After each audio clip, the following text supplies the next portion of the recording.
శ్రోతలకు నమస్కారం. మా చివరి ఐపీఎల్ ఎపిసోడ్ కి స్వాగతం, సుస్వాగతం. మీరు వింటున్నది క్రికెట్ నగరం పాడ్కాస్ట్. నేను మీ రాహుల్, నాతో ఉన్నది రాజు.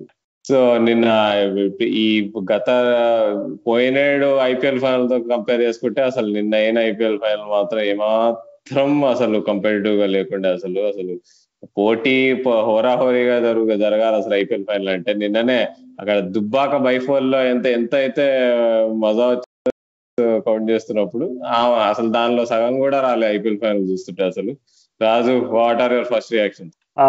ముందుగా hearty congratulations to Mumbai Indians. So Mumbai Indians fans ఎవరు ఉన్నా సరే వాళ్ళందరికీ కూడా ఖచ్చితంగా ఈ రోజు సెలబ్రేట్ చేసుకోవడానికి ఒక మంచి అకేషన్. ఎందుకంటే 5th టైటిల్ గెలిచారు ముంబై ఇండియన్స్.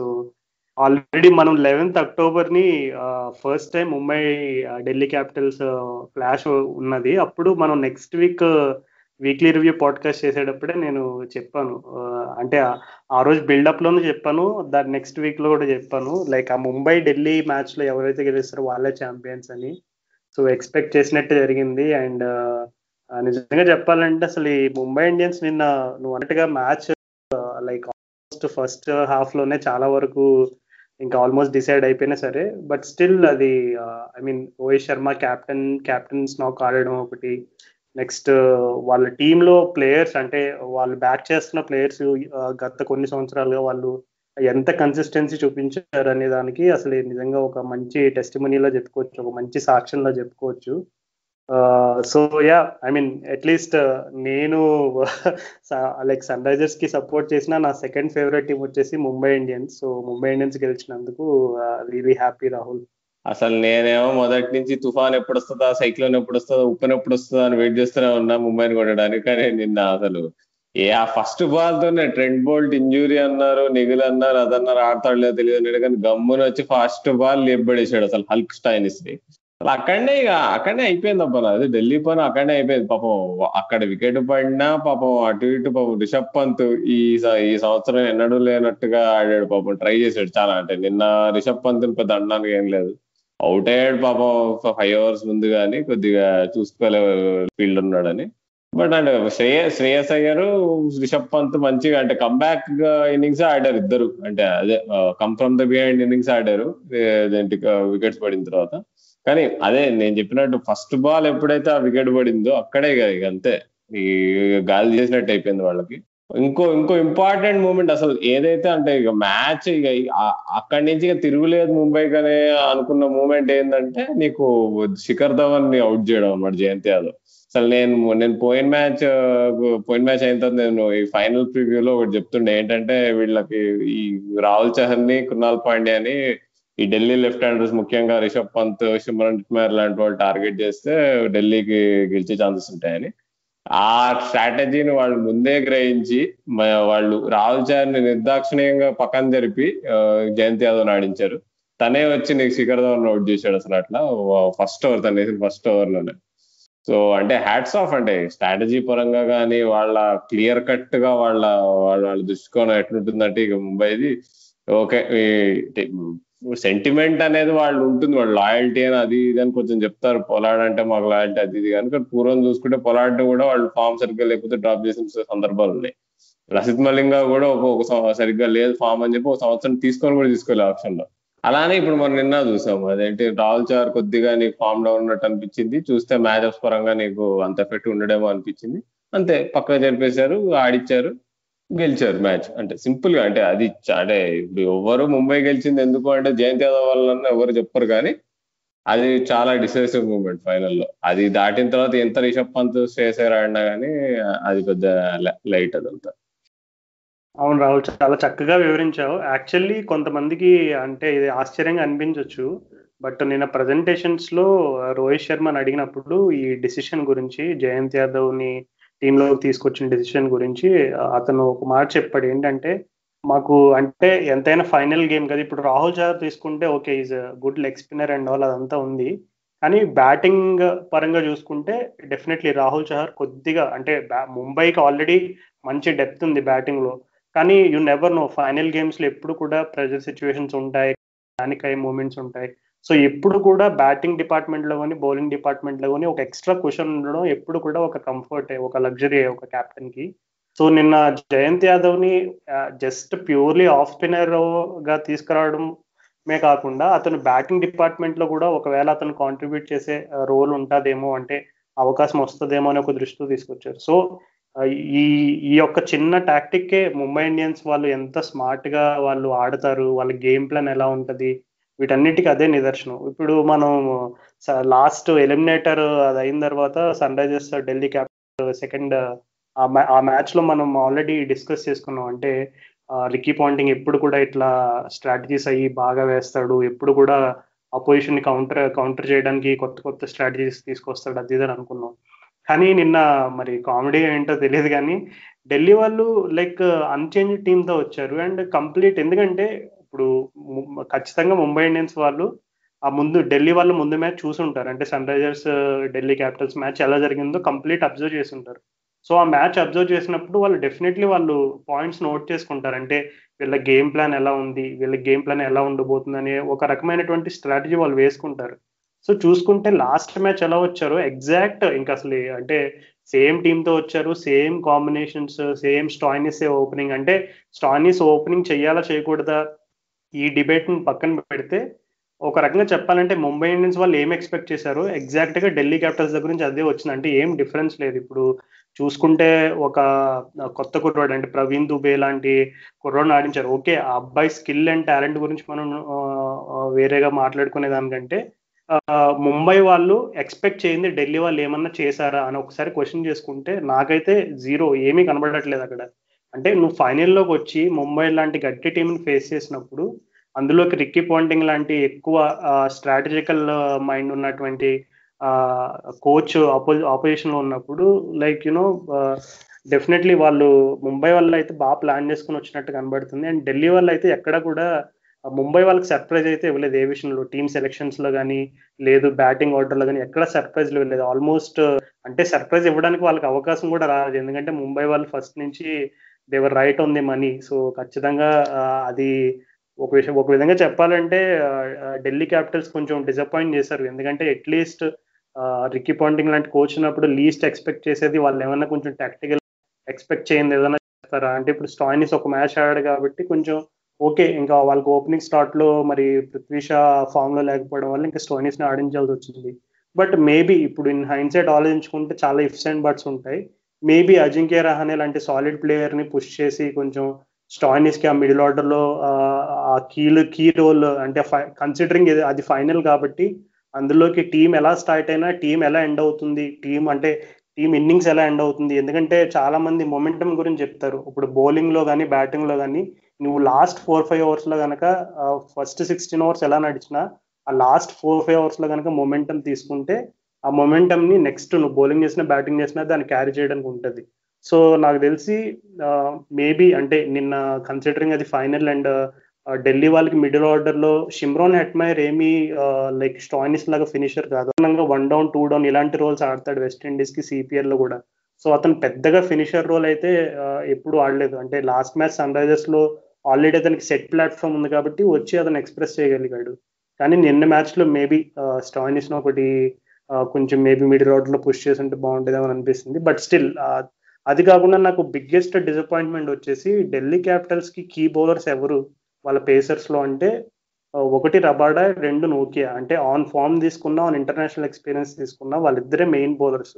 ఇప్పుడు నోకియా ఫస్ట్ ఓవర్ వేసినప్పుడు రోహిత్ శర్మ దగ్గర దగ్గర ఆ ఓవర్లో 12 రన్లు ఎన్నో వచ్చినాయి పవర్ ప్లేలో. సో ఒక 6 కూడా కొట్టాడు మిడ్ వికెట్ పైన. కాకపోతే ఆ ఓవర్లో నీకు ఏమనిపించింది అంటే రోహిత్ శర్మ ఖచ్చితంగా పుల్ షాట్ ఎంత బాగా ఆడతాడు అందరికీ తెలిసిన విషయమే. అండ్ అతను పేస్ కూడా బాగా ఎంజాయ్ చేస్తాడు. He likes pace on the ball. So నోకియాతో ఆ మ్యాచ్అప్ ఉన్నప్పుడు ఒక్క ఓవర్లో 12 రన్లు కొట్టినప్పుడు అంటే ఓకే, ఆ టార్గెట్ అది డిఫెండబుల్ టార్గెటా లేదా ఈ డిస్కషన్ మనం కొంచెం పక్కన పెడితే ఢిల్లీ వాళ్ళు అంటే వాళ్ళ మెయిన్ బౌలర్ అయిన నోకియాని 16th ఓవర్ వరకు మళ్ళీ అటాక్ లోకి తీసుకురావలేదు. సో నాకు ఎందుకు అది చాలా డిసప్పాయింటింగ్ అనిపించింది. ఎందుకంటే శ్రేయస్ అయ్యర్ ఓకే, అతను పెద్దగా ఎక్స్పీరియన్స్ ఉన్న కెప్టెన్ ఏం కాదు, రిక్కీ పాంటింగ్ కొంచెం బాగానే గ్రూమ్ చేస్తున్నాడు. బట్ స్టిల్ వాళ్ళ one of the key bowlers ని 17th ఓవర్ వరకు తీసుకురాలేదంటే అందులోకి రోహిత్ శర్మ ఇంకా ఆడుతున్నాడు. పోనీ ఓకే, మెయిన్ బ్యాట్స్మెన్ అవుట్ అయిపోయారు, మనం ఇంకా రబాడా నోకియాని లాస్ట్ లో సేవ్ చేద్దాము, లాస్ట్ 4-5 ఓవర్స్ వేపిద్దాం అనుకోవడానికి లేదు అక్కడ. అక్కడ రోహిత్ శర్మ ఆడుతున్నాడు. సో రోహిత్ శర్మ ఆడుతున్నప్పుడు ఇట్ ఈస్ ఆల్వేస్ డేంజరస్, ఎందుకంటే like he's the opposition's best batsmen. So నువ్వు నీ అపోజిషన్ బెస్ట్ బ్యాట్స్మెన్ అవుట్ చేయాలంటే you always have to bring your best bowlers in to the attack. So నాకు ఎందుకో కొంచెం చేజింగ్ లో అది ఓకే, డిఫెండబుల్ టార్గెట్ అయినా అవ్వకపోయినా కొంచెం చేజింగ్ లో కూడా ఢిల్లీ వాళ్ళు డిఫెన్సివ్ అనిపించింది. వాళ్ళ బాడీ లాంగ్వేజ్ కూడా సరిగ్గా లేదు. నువ్వు ఢిల్లీ బాడీ లాంగ్వేజ్ అన్నావు కదా రాజు, అసలు నాకు ఎక్కడైతే వాళ్ళు గయ్యి వాళ్ళు పని అయిపోయిందని ఎప్పుడు ఇంకోసారి ఎప్పుడు అనిపించింది అంటే, ఇప్పుడు ధవన్ వికెట్ పోయిన తర్వాత అది ఫస్ట్ ఆఫ్ ఆల్ అక్కడనే వాళ్ళు పని అయిపోయింది అనుకున్నాను. కానీ తర్వాత ఏదో పాపం అటు ఇటు చేసి 150 కొట్టారు. కానీ ఎప్పుడైతే ఫస్ట్ ఓవర్ లో 6 కొట్టాడు అశ్విన్ అట్లా, అది అయిపోయిన తర్వాత మళ్ళీ సెకండ్ ఓవర్ నీకు డికాక్ ఎట్లయితే రవ్వడానికి కొట్టాడు బాబా, అంటే అది ఎట్లా అంటే అది ఎక్కడ బాల్ వస్తుందో తనకు తెలుసు అన్నట్టే ఉండే. ఎందుకంటే రవ్వాడా ఏ లెంత్ వేస్తాడో బాగా తెలిసి ఉంటుంది డికాక్ తన కెప్టెన్ సౌత్ ఆఫ్రికాలో. సో నిర్దాక్షిణ్యంగా కొట్టాడు అసలు రబాడాని ఆ 18 రన్లు వచ్చే ఓవర్ లో. ఇంకా అక్కడి నుంచి ఇక వాళ్ళ షోల్డర్స్ కానీ ఏదైనా కానీ అన్ని ఇక కిందికి ఇక పడిపోయారు వాళ్ళు. ఇంకా అబ్బాయి ఇక మ్యాచ్ ఎప్పుడైపోతుందా అన్నట్టే బౌలింగ్ వేస్తుండే. పాప ప్రవీణ్ దూబే లెగ్ స్పిన్నర్ పోనీ ఏమన్నా చేయగలుగుతాడా అని చూస్తే రోహిత్ శర్మ తను అసలు సరి సెటిలే కాని కూడా ఫటాఫట్ 2 6 వేసాడు, అంతే అయిపోయింది. అక్కడి నుంచి తన కాన్ఫిడెన్స్ అయిపోయింది.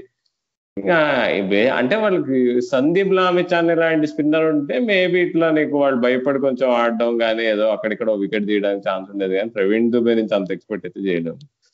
నువ్వు బ్యాటింగ్ చేస్తున్నప్పుడు లాస్ట్ 3 overs లో నీకు వచ్చింది 18 రన్లే కొట్టగలిగారు వాళ్ళు ముంబై మీద. సో అంటే కంప్లీట్ ఇక వాళ్ళ చేతి నుంచి చాలా దూరం వెళ్ళిపోయింది మ్యాచ్ అసలు ఆ ఫస్ట్ మ్యాచ్ అంటే సెకండ్ ఇన్నింగ్స్ లో ఫస్ట్ 2-3 overs కి. ఇక సో అది నాకైతే ఎంత బోర్ కొట్టింది అంటే, నేను లాస్ట్ టైం ఇంత బోరింగ్ ఐపీఎల్ ఫైనల్ ఎప్పుడు చూసాను గుర్తు తెచ్చుకుంటే నాకు గుర్తొచ్చింది అప్పుడే ముంబై వాళ్ళు ఒకసారి చెన్నైని అంటే కొలాప్స్ అయింది చెన్నై ముంబై 2015 అనుకుంటా. మెక్లెనగన్ వీళ్ళందరూ వికెట్లు తీస్తారు, అసలు ఏదో 100 all out ఎంత అవుతారు చెన్నై అప్పుడు. ఆ మ్యాచ్ గుర్తొచ్చింది అసలు. ఇంత one sided final recent times లో అయితే మనం చూడలేదు. ఖచ్చితంగా రాహుల్, అది ఫ్యాన్స్ అందరినీ కూడా కొంచెం డిసప్పాయింట్ చేసి ఉంటుంది. వాళ్ళు ఎక్స్పెక్ట్ చేసినట్టు కొంచెం ఆ క్లోజ్ కాంటెస్ట్ అయితే లేదు నిన్న. కానీ నిన్న మ్యాచ్ లో ఒక అంటే ఇంట్రెస్టింగ్ మూమెంట్ తీసుకుంటే సూర్యకుమార్ యాదవ్ రన్అట్, అది అందరూ చూసినప్పుడు అందరికీ అర్థమై ఉంటుంది. అంటే సూర్యకుమార్ యాదవ్ తన వికెట్ ని రోహిత్ శర్మ కోసం సాక్రిఫైస్ చేసినట్టు. సో అది పోస్ట్ మ్యాచ్ ప్రెజెంటేషన్స్ లో కూడా ఇద్దరు చెప్పారు. సూర్యకుమార్ యాదవ్ దాని గురించి మాట్లాడారు, రోహిత్ శర్మ కూడా మాట్లాడాడు దాని గురించి. సో రోహిత్ శర్మ ఏం చెప్పాడంటే, అంటే సూర్యకుమార్ యాదవ్ తను ఉన్నటువంటి ఫామ్ లో మేబీ తను వికెట్ సాక్రిఫైస్ చేసే కంటే నేనే తన కోసం వికెట్ సాక్రిఫైస్ చేస్తుంటే బాగుండేది అని చెప్పి ఒక మాట అన్నాడు. అండ్ సూర్యకుమార్ యాదవ్ ఇంటర్వ్యూ చేసినప్పుడు సూర్యకుమార్ యాదవ్ ఏమన్నాడంటే, రోహిత్ శర్మ మా కెప్టెన్ అండ్ మాకు అతని మీద పూర్తి నమ్మకం ఉంది. అతను మంచి ఫామ్ లో కూడా, అంటే నిన్న మంచి బాల్ ని మంచిగా స్ట్రైక్ చేస్తున్నాడు. సో అతని దగ్గర మొమెంటం ఉంది కదా అని నేను లైక్ అసలు పెద్దగా ఆలోచించలేదు. అంటే ఆ రీప్లే చూసినప్పుడు కూడా నీకు అర్థమైపోతుంది. అంటే సాధారణంగా అట్లాంటి మిక్సప్ అయినప్పుడు రన్అట్స్ లో ఎప్పుడు కూడా ఒక పార్ట్నర్ ఎవరో ఒకళ్ళు కొంచెం బాగా ఫ్రస్ట్రేట్ అయిపోయి ఓకే అంటే లైక్ యునో ఆ ఫ్రస్ట్రేషన్ అంతా ఎక్స్ప్రెస్ చేసే ఆ మూమెంట్ లో చాలా వింత వింత పనులు జరుగుతాయి. కానీ నిన్న అసలు ఏం జరగలేదు. సింపుల్ గా ఏదో బాల్ వేసాడు, వికెట్ పడింది, సూర్యకుమార్ యాదవ్ నిదానంగా నడిచి వెళ్ళిపోతున్నట్టు కనబడింది. అంటే ఇట్ షోస్ ముంబై ఇండియన్స్ వాళ్ళ టీమ్ బాండింగ్ ఎంత బాగుంటది, వాళ్ళ డ్రెస్సింగ్ రూమ్ ఎన్వైరన్మెంట్ ఎంత బాగుంటది అనే దానికి ఒక చిన్న ఎగ్జాంపుల్ అదే. ఎందుకంటే అసలు అట్లాంటి మూమెంట్స్ లో చాలా టీమ్స్ పానిక్ అయిపోతాయి. అంటే అప్పటికే రన్ చేసి వాళ్ళకి కంట్రోల్లో ఉన్నా సరే, బట్ స్టిల్ అట్లాంటి మూమెంట్స్ ను కొన్నిసార్లు నీకు తెలియని పానిక్ ని క్రియేట్ చేస్తాయి. కానీ ఆ మూమెంట్ నాకు ఎందుకో చాలా ఇంప్రెసివ్ గా అనిపించింది. అంటే ముంబై ఇండియన్స్ టీం వాళ్ళ టీం యాజ్ ఎ టీమ్ గా వాళ్ళు ఎలా ఆడతారు, యాజ్ ఎ టీమ్ గా వాళ్ళ యాటిట్యూడ్ ఎలా ఉంటది అనే దానికి ఒక చక్కటి ఉదాహరణ చెప్పుకోవాలంటే నాకు తెలిసి ఆ రన్అటే ఒక బిగ్గెస్ట్ ఎగ్జాంపుల్. నువ్వు సూర్యకుమార్ యాదవ్ అంటే నిస్వార్థత గురించి మాట్లాడుతున్నావు కదా, నేను ఒక మూమెంట్ గురించి చెప్తా. ఢిల్లీ బ్యాటింగ్ చేస్తున్నప్పుడు శ్రేయస్ అయ్యర్ ఉన్నాడు కదా క్రీజ్ పైన, తను 49 మీద ఉంటే అది అంటే 17th ఓవర్ అనుకుంటా, 17th 18th ఓవర్, నీకు చిన్న క్యూట్ గా నీకు ఇట్లా థర్డ్ మ్యాన్ కి బాల్ రన్ చేసి సింగిల్ తీసి బ్యాట్ ఎత్తాడు 50కి. నాకు అది చూడంగా చాలా కోపం వచ్చిందంటే, ఉన్న సిచ్యువేషన్ కి అంటే బేసిక్ గా తను 50 కోసం తను బ్యాట్ ఎత్తడానికి ఆ సింగిల్ తీసాడు అన్నట్టు అట్లా వచ్చినట్టు కనిపించింది. నీకు శ్రేయస్ అయ్యర్ నిన్న చివరి చూస్తే స్ట్రైక్ రేట్ 130 ఉండి ఫినిష్ చేసినప్పుడు, తను డెత్ లో కాదు కానీ నీకు జయంత్ యాదవ్ ఆఫ్ స్పిన్నర్ అయినప్పుడు నీకు తనని ముందు ఎందుకు అటాక్ చేయలేదని నాకు అర్థం కాలేదు. నీకు ఎట్లయితే రిషబ్ పంత్ నీకు తన పని చేసాడో లెఫ్ట్ ఆర్మ్ స్పిన్నర్ అయిన కునాల్ పాండ్యాని కొట్టి నీకు ఏంటి ఒక ఓవర్ 4 overs వేయకుండా ఎట్లయితే ఆపాడో అలా జయంత్ యాదవ్ ని కూడా అటాక్ చేస్తుంటే వాళ్ళు ఇంకా ముంబైకి ఏమన్నా కొంచెం వాళ్ళ వేరే ప్లాన్ చూసుకోవాల్సి వచ్చేది. కానీ అట్లా జయంత్ యాదవ్ ఆఫ్ స్పిన్నర్ ని ఇప్పుడు శ్రేయస్ అయ్యర్ లాంటి మంచి స్పిన్ ప్లేయర్, అది కూడా ఆఫ్ స్పిన్ మీద 4 overs వేసి నీకు 25 runs ఇవ్వడం అనేది కొంచెం చిన్న క్రైమ్ లానే చెప్పుకోవాలి దాన్ని. సో కొంచెం ఆ విషయం మీద శ్రేయస్ అయ్యర్ రెస్పాన్సిబిలిటీ తీసుకోవచ్చు ఢిల్లీ బ్యాటింగ్ పరంగా. సో అదే కాంట్రాస్ట్ చూసాను అంటే ఢిల్లీ క్యాపిటల్స్ లో ప్లేయర్ అంటే నువ్వు స్వార్థం వర్సెస్ నిస్వార్థత, అది నాకు చాలా అంటే ఎస్పెషల్లీ తను ముందు ఆఫ్ స్పిన్నర్ ఎందుకు అటాక్ చేయలేదా అంటే ఒక బహానా ఉంటది ఏంటంటే సరే వికెట్స్ పడినాయి కదా మేము రిస్క్ తీసుకోవాలి లేదని అనుకోవచ్చు. కానీ నువ్వు డెత్ ఓవర్ లో ఉన్నప్పుడు అట్లా నువ్వు 50 కోసం సింగిల్ తీయడం మాత్రం that didn't look good to me అనమాట. కానీ ఎందుకో లాస్ట్ వరకు ఉండడానికి ఇంకా 50 కొట్టి మినిమం ఉంటే నీకు కొంచెం 50 కొట్టాడని రికార్డ్స్ ఉంటుంది అన్నట్టు అనిపించింది. మేబీ అది ఎందుకంటే చేసాడు నాకు కరెక్ట్ తెలియదు, కానీ నాకు వచ్చిన ఫీలింగ్ అయితే అది. అవును రాహుల్, సో ఇంకా నిన్న మ్యాచ్ గురించి ఇంకా పెద్దగా డిస్కస్ చేసుకోవడానికి అంత కీ మూమెంట్స్ అయితే ఏం జరగలేదు. రోహిత్ శర్మ ఫామ్ లోకి రావాలని చాలా మంది ఫ్యాన్స్ ఎక్స్పెక్ట్ చేసి ఉంటారు. ఎస్పెషల్లీ అతని ఫిట్నెస్ ఇదంతా కూడా లాస్ట్ ఫ్యూ వీక్స్ గా జరుగుతున్న స్టోరీస్ గురించి మనం కన్సిడర్ చేసుకుంటే అతని ఫామ్ గురించి చాలా మంది ఆందోళన చెందుంటారు. కానీ నిన్న అతని ఆడిన ఆ పుల్ షాట్ కానీ అలాగే స్పిన్నర్ కి యూనో ఫీట్ ఉపయోగించి వచ్చి స్ట్రైట్ డౌన్ ద గ్రౌండ్ సిక్స్లు కొట్టడం కానీ ఇవన్నీ చూసి ఫ్యాన్స్ కి చాలా ఊరట లభించి ఉంటుంది. సో ఒక విధంగా చెప్పాలంటే మనం ఎన్ని మాట్లాడుకున్నా రోహిత్ శర్మ క్యాప్టెన్సీని అయితే అసలు ఎంత చెప్పుకున్నా తక్కువే. అంటే చాలా సార్లు అంటే ఇతను ఇప్పుడు ఇండియా కెపాసిటీలో పెద్దగా క్యాప్టెన్సీ రోల్ ఏం చేయలేదు. అక్కడక్కడ ఎప్పుడైనా కోహ్లీ ధోని ఇలా మిస్ అయినప్పుడు కొన్ని సార్లు అక్కడక్కడ క్యాప్టెన్సీ చేశాడు చిన్న చిన్న ట్రోఫీస్ లో. బట్ స్టిల్ అతని క్యాప్టెన్సీ నాకు ఎందుకో నిన్న పోస్ట్ మ్యాచ్ ప్రెజెంటేషన్ లో అతను క్యాప్టెన్సీ గురించి ఏదన్నా మాట్లాడతాడేమో అని చూశాను. కానీ అక్కడ కూడా రోహిత్ శర్మ చాలా నిస్వార్థంగా తన క్రెడిట్ అంతా కూడా టీంకే ఇచ్చి ఆ క్రెడిట్ అంతా కూడా టీం మేనేజ్మెంట్ కి ఇచ్చి తను అంటే ఒక చక్కటి మాట చెప్పాడు. ఏమన్నాడంటే మన తెలుగులో దాన్ని ఎగ్జాక్ట్ గా ట్రాన్స్లేట్ చేసుకోవాలంటే నేను ఏదో బడిలో ఒక టీచర్ లాగో ఒక మాస్టర్ లాగో బెత్తం పట్టుకుని పిల్లలు వెనకాల వర్క్ చేయండి అని చెప్పి తిరిగే టైప్ ఆఫ్ క్యాండిడేట్ కాదు, ఆ టైప్ ఆఫ్ క్యాప్టెన్ నేను కాదు. నేను ఎలా ఉంటానంటే నా ప్లేయర్స్ కి కాన్ఫిడెన్స్ ఇస్తాను ఎప్పుడు కూడా. సో నాకైతే చాలా ఇంప్రెసివ్ అనిపించింది. అంటే ఎప్పుడు కూడా ప్లేయర్స్ దగ్గర నుంచి బెస్ట్ రిజల్ట్స్ బయటకు తీసుకురావాలంటే వాళ్ళకి ఎప్పుడు ఆ రకమైనటువంటి యాటిట్యూడ్ ఉన్న కెప్టెన్ అయితే వాళ్ళు బాగా షైన్ అవుతారు. ఎప్పుడు కూడా కాన్ఫిడెన్స్ ఇచ్చి నువ్వు చేయగలవు, నీ వల్ల అవుతుంది, you are the best player in the world ఈ టైప్ ఆఫ్ కాన్ఫిడెన్స్ ఎప్పుడైతే ప్లేయర్స్కి ఇస్తారో అప్పుడు you will see the best out of them. ఎందుకంటే ఇప్పుడు ముంబై ఇండియన్స్ చూసుకుంటే మనం అనుకోవచ్చు అరే ముంబై ఇండియన్స్ ఏంటరా ఫస్ట్ నెంబర్ 1 నుంచి నెంబర్ 11 వరకు అందరూ స్ట్రాంగ్ ప్లేయర్సే, ఎప్పుడు చూసినా ఫుల్ డామినేటింగ్. ఇంకా సోషల్ మీడియాలో చూసుకుంటే ఈ అంబానీ పేర్లు ఈ కూడా ఉపయోగించేసుకుంటా ఉంటారు అంటే రోల్ చేయడానికి. కానీ ఒక విధంగా అసలు వాళ్ళ టీంని చూసుకుంటే వాళ్ళ టీంలో సూర్యకుమార్ యాదవ్ అండ్ ఇషాన్ కిషాన్ ఇద్దరు కూడా అన్క్యాప్డ్ ప్లేయర్స్, ఇద్దరు కూడా ఇండియాకి రిప్రజెంట్ ఇప్పటి వరకు అయితే ఇండియాకి ఆడలేదు వాళ్ళు. అండ్ ఇంకా చూసుకుంటే వాళ్ళ బౌలింగ్ లో చాలా టీమ్స్ కి ఉన్నట్టుగా వాళ్ళ బౌలింగ్ లో కూడా వీక్లింగ్స్ ఉన్నాయి. అంటే కంప్లీట్ గా ఫ్లాలెస్ టీమ్ అయితే కాదు ముంబై ఇండియన్స్. కానీ దాన్ని ఎవరు వేరే వాళ్ళు ఎందుకు ఎక్స్పోజ్ చేయలేదని మాట్లాడుకునే దానికంటే వాళ్ళు వేరే వాళ్ళకి అవకాశం ఇవ్వలేదని చెప్పుకోవడం బెస్ట్. ఎందుకంటే వాళ్ళు ముంబై ఇండియన్స్ ఈ సీజన్ మొత్తంలో కూడా నెంబర్ 1 టీం లాగే ఆడారు, లాస్ట్ కి నెంబర్ 1 గానే నిలిచారు.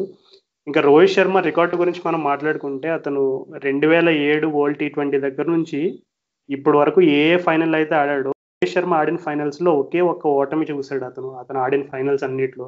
అది ఎప్పుడంటే 2014 వరల్డ్ T20లో.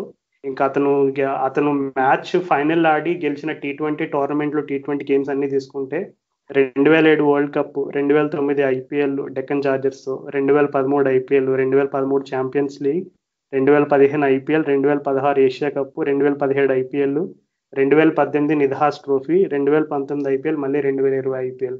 సో ఇన్ని ట్రోఫీలు గెలిచాడంటే రోహిత్ శర్మ దగ్గర ఖచ్చితంగా యాజ్ ఎ ప్లేయర్ గా కంటే క్యాప్టెన్సీగా కూడా చాలా కంటెంట్ ఉంది. నేను బీసీసీఐ వాళ్ళు కొంచెం రోహిత్ శర్మ క్యాప్టెన్సీ స్కిల్స్ ని గుర్తించి అతనికి లిమిటెడ్ అవర్స్ లో క్యాప్టెన్సీ ఇస్తే బాగుంటుందని నా ఒపీనియన్.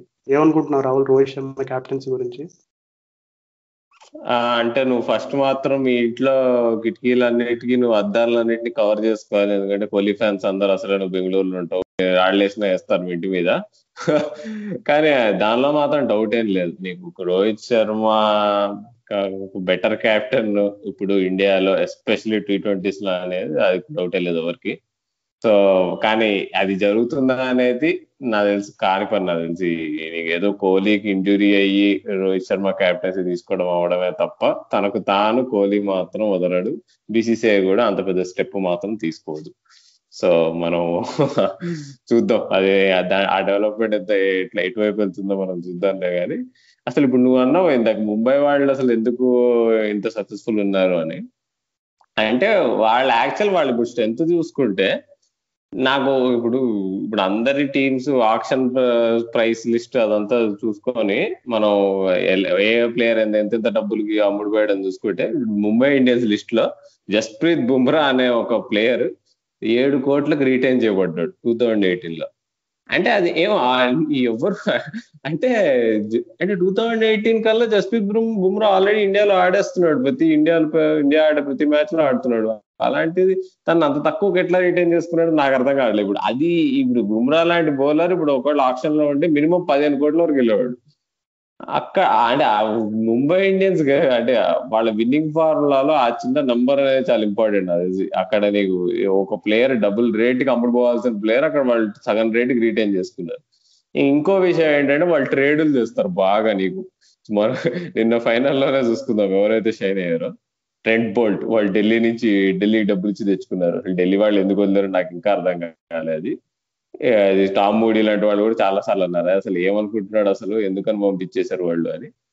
ఇంకో జయంత్ యాదవ్ కూడా వాళ్ళు ఢిల్లీ నుంచే తెచ్చుకున్నారు ట్రేడ్ లో. కరెక్ట్ గా ఆప్షన్ అయిపోయింది నెక్స్ట్ డే మాకు జయంత్ యాదవ్ కావాలంటే వాళ్ళు ఇచ్చేసారు. ఇంకో ట్రేడ్ కూడా చేశారు వాళ్ళు. ఏంటి షర్ఫేన్ తర్వాత ఫోన్ ఢిల్లీ నుంచి తెచ్చుకున్నారు. ఇంకా అన్నిటికంటే పెద్ద ట్రేడ్ ఏంటంటే కాకు తెచ్చుకున్నారు. ఇవన్నీ ట్రేడ్లు ఎట్లాంటివి అంటే అవతల టీంకి డబ్బులు ఇచ్చి తెచ్చుకున్నారు, అంతేగాని ప్లేయర్ మాత్రం ఇవ్వలేదు. అంటే అవతల టీం అంతా ఎర్రిపప్పలా అనిపిస్తుంది నీకు. ఇంత మంచి ప్లేయర్స్ అందరినీ వాళ్ళు అట్లా జస్ట్ ఏదో వాళ్ళ ఆప్షన్ పర్స్ మనీ ఇటు నుంచి ట్రాన్స్ఫర్ చేసుకొని ప్లేయర్ పంపించడానికి. అంటే అదే రాహుల్, ఇప్పుడు ముంబై ఇంత సక్సెస్ఫుల్ ఉండడానికి ఇంకొక మనం కారణం అంటే సింపుల్ గా చెప్పుకోవచ్చు. ఇప్పుడు ఏ ఐపీఎల్ లో అయినా అతి తక్కువ ప్లేయర్స్ ని వాడిన టీం ఏదైనా ఉందంటే ఇప్పుడు ముంబై ఇండియన్స్ చూసుకుంటే ఈ టోర్నమెంట్ మొత్తంలో వాళ్ళు ఆడింది కేవలం 15 ప్లేయర్స్ అంతే. నమ్మగలవా? ఓన్లీ 15 ప్లేయర్స్ మాత్రమే వాళ్ళు వాడారు, ఇంకెవరిని వాడలేదు.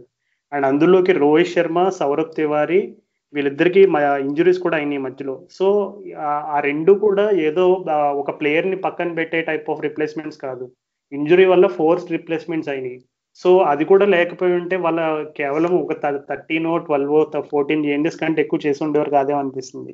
సో కేవలం 15 చేంజెస్ మాత్రం చేసి ట్రోఫీ గెలిచారంటే ఇంకొక ఇండికేషన్ ఏంటంటే ఇప్పుడు ఒక వరల్డ్ కప్ స్క్వాడ్ తీసుకో, అంటే వరల్డ్ కప్ స్క్వాడ్ కానీ ఏదైనా బిగ్ టోర్నమెంట్స్ కి ఏ టీం అయినా ఇంటర్నేషనల్ టీమ్స్ ఎంతమందిని పంపిస్తుంది? ఒక 15 మెంబర్స్ ని పంపిస్తారు. సో ఎగ్జాక్ట్ గా ఇప్పుడు ముంబై ఇండియన్స్ చూసుకుంటే ఓన్లీ 15 మెంబర్స్ ఆడారు. అంటే అది ఇప్పుడు వరల్డ్ కప్ కి ఇండియా 15 మెంబర్స్ ని పంపిస్తున్నారంటే ఆటోమేటిక్ గా 15 మెంబర్స్ అందరూ కూడా they are good enough to represent India అని మనం నమ్ముతాం బలంగా. అండ్ ఇంకొకటి ఏంటంటే ఎప్పుడైతే 15 మెంబర్స్ ఉన్నారో నీకు చాలా ఈజీగా ఏ మ్యాచ్ లో ఎవరు ఆడబోతున్నారు, ఏ మ్యాచ్ లో ఇప్పుడు ఓకే ఈ మ్యాచ్ లో వీళ్ళకి ఎక్కువ లెఫ్ట్ హ్యాండర్స్ ఉన్నారు కాబట్టి మేబీ లెగ్ స్పిన్ అని పక్కన పెట్టి ఆఫ్ స్పిన్ అని తీసుకొస్తారేమో అని ఒక సాధారణ యావరేజ్ ఫ్యాన్ కూడా ప్రిడిక్ట్ చేయగలడు. అట్లాంటిది వాళ్ళు జస్ట్ 15 ప్లేయర్స్ ఆడారంటే వాళ్ళ టీం ఆల్రెడీ సెట్ అయిపోయి ఉన్నారు. ఆల్రెడీ 11 ఎవరో వాళ్ళకి తెలుసు ముందే, టోర్నమెంట్ స్టార్ట్ అయ్యే ముందే ప్లేయింగ్ 11 ఏంటో వాళ్ళకి తెలుసు. అంటే సీజన్ మొత్తం ఎవరెవరు ఏ రోల్ ప్లే చేస్తున్నారో కూడా అందరికీ తెలుసు. రోహిత్ శర్మ ఇంకొక ఇంట్రెస్టింగ్ విషయం చెప్పాడు ఏంటంటే కృణాల్ పాండ్యా, హార్దిక్ పాండ్యా, కైరన్ పోలార్డ్ వీళ్ళ ముగ్గురు కూడా ముంబై మిడిల్ ఆర్డర్ కి ఒక వెన్నుముక్క లాంటి వాళ్ళు. సో ముంబై మిడిల్ ఆర్డర్ లో వీళ్ళ ముగ్గురు చాలా మంది గమనించి ఉంటారు ఈ విషయాన్ని.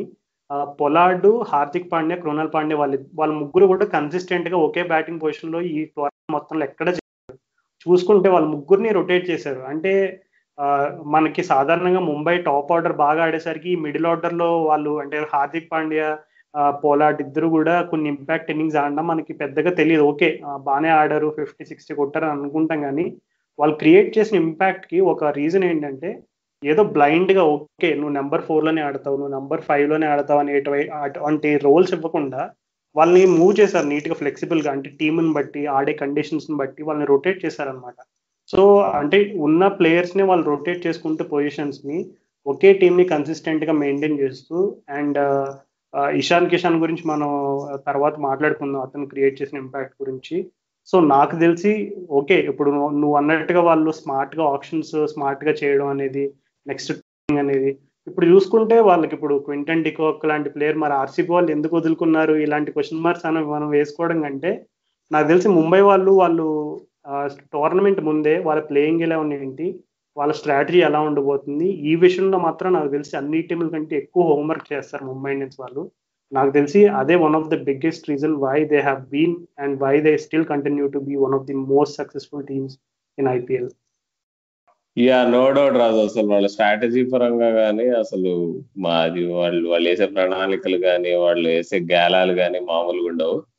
అదే ఇప్పుడు ఎంత ఎంత స్ట్రాంగ్ అయిపోయారంటే వాళ్ళ ఇది వల్ల వాళ్ళు ఇప్పుడు వేరే టీమ్స్ కి వాళ్ళకి పెద్ద గ్యాప్ వచ్చేసింది. నువ్వు ఐపీఎల్ పాయింట్స్ టేబుల్ లో చూసుకున్నా గానీ, వాళ్ళు ఆ మ్యాచెస్ ఆడిన తీరు చూసినా గానీ పైన ముంబై ఇండియన్స్ ఒకటి ఉంది, కింద టీంలన్నీ ఒక స్టాండర్డ్ లో ఉన్నాయి. అంటే ముంబై ఇండియన్స్ ముందుకు వెళ్ళిపోయింది. అంటే ఇది ఈ ఇంబ్యాలెన్స్ ని కరెక్ట్ చేయాలంటే నాకు తెలిసి నెక్స్ట్ మెగా ఆప్షన్ జరగాల్సిందే. ఆ నెక్స్ట్ మెగా ఆప్షన్ లో కొంచెం ప్లేయర్స్ అటు ఇటు అవ్వాలి, లేదా నీకు బుమ్రా లాంటి ప్లేయర్లకు నువ్వు అంత తక్కువ 7 కోట్లు ఇచ్చి బాబు ఆడే మాకు ముంబైకి అన్న సిచ్యువేషన్ కాకుండా ఇంకా ఎక్కువ ఖర్చు పెట్టాల్సి వస్తుంది. సో దీన్ని సస్టైన్ చేయడం నాకు తెలిసి కష్టం అవ్వచ్చేమో. మేబీ అది కూడా వాళ్ళు మేనేజ్ చేయగలిగితే ఇక ముంబై ఇండియన్స్ కి తిరుగులేదని చెప్పుకోవచ్చు. కానీ అంటే ఇప్పుడు నిన్న రీసెంట్ గా వస్తున్న న్యూస్ ప్రకారం కూడా చూస్తుంటే జనవరిలో మెగా ఆక్షన్ అయ్యేటట్టుంది. సో హోప్ఫుల్లీ ఆ మెగా ఆప్షన్ లో ఈ ఇంబ్యాలెన్స్ ఏదైతే ఉందో నీకు వేరే టీమ్స్ కి, ఇంకా ముంబై ఇండియన్స్ కి అది కొంచెం తగ్గుతుంది, వేరే టీమ్స్ కూడా తెలివి పెరుగుతుందని నువ్వు ప్రార్థిద్దాం. ఎందుకంటే అసలు అట్లా నువ్వు అవతల టీం ఈజీగా నిన్ను నీ మీద అడ్వాంటేజ్ తీసుకొని నీకంటే బెటర్ అయిపోతుందని క్లియర్ గా కనిపిస్తున్నాయి అక్కడ. సో అంటే కొంచెం తెలివి మీరి వేరే టీమ్స్ కూడా బాగా బాగా ప్రవర్తిస్తాయని ఆశిద్దాం. సో చాలు, ఇంకా ఇక ముంబై గురించి పాడుకున్న పాటలు చాలు, మాట్లాడుకున్న మాటలు చాలు. సో అయితే ఇప్పుడు అసలు మొత్తానికి అసలు ఐపీఎల్ ఇప్పుడు అవుతుందా లేదా అనుకున్నాము.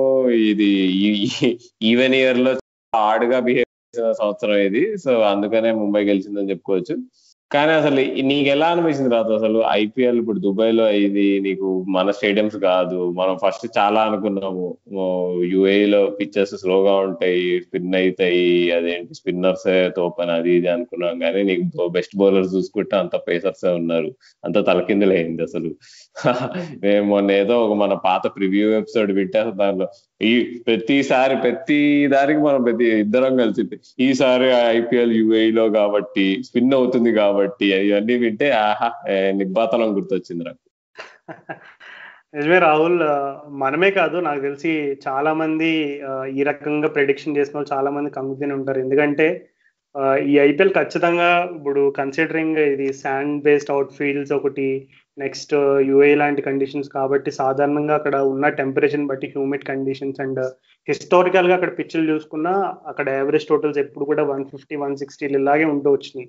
అంటే excluding Sharjah is a different thing all together, ఎందుకంటే అక్కడ గ్రౌండ్ డైమెన్షన్స్ ఇవన్నీ కూడా కొంచెం కీ రోల్ ప్లే చేస్తాయి.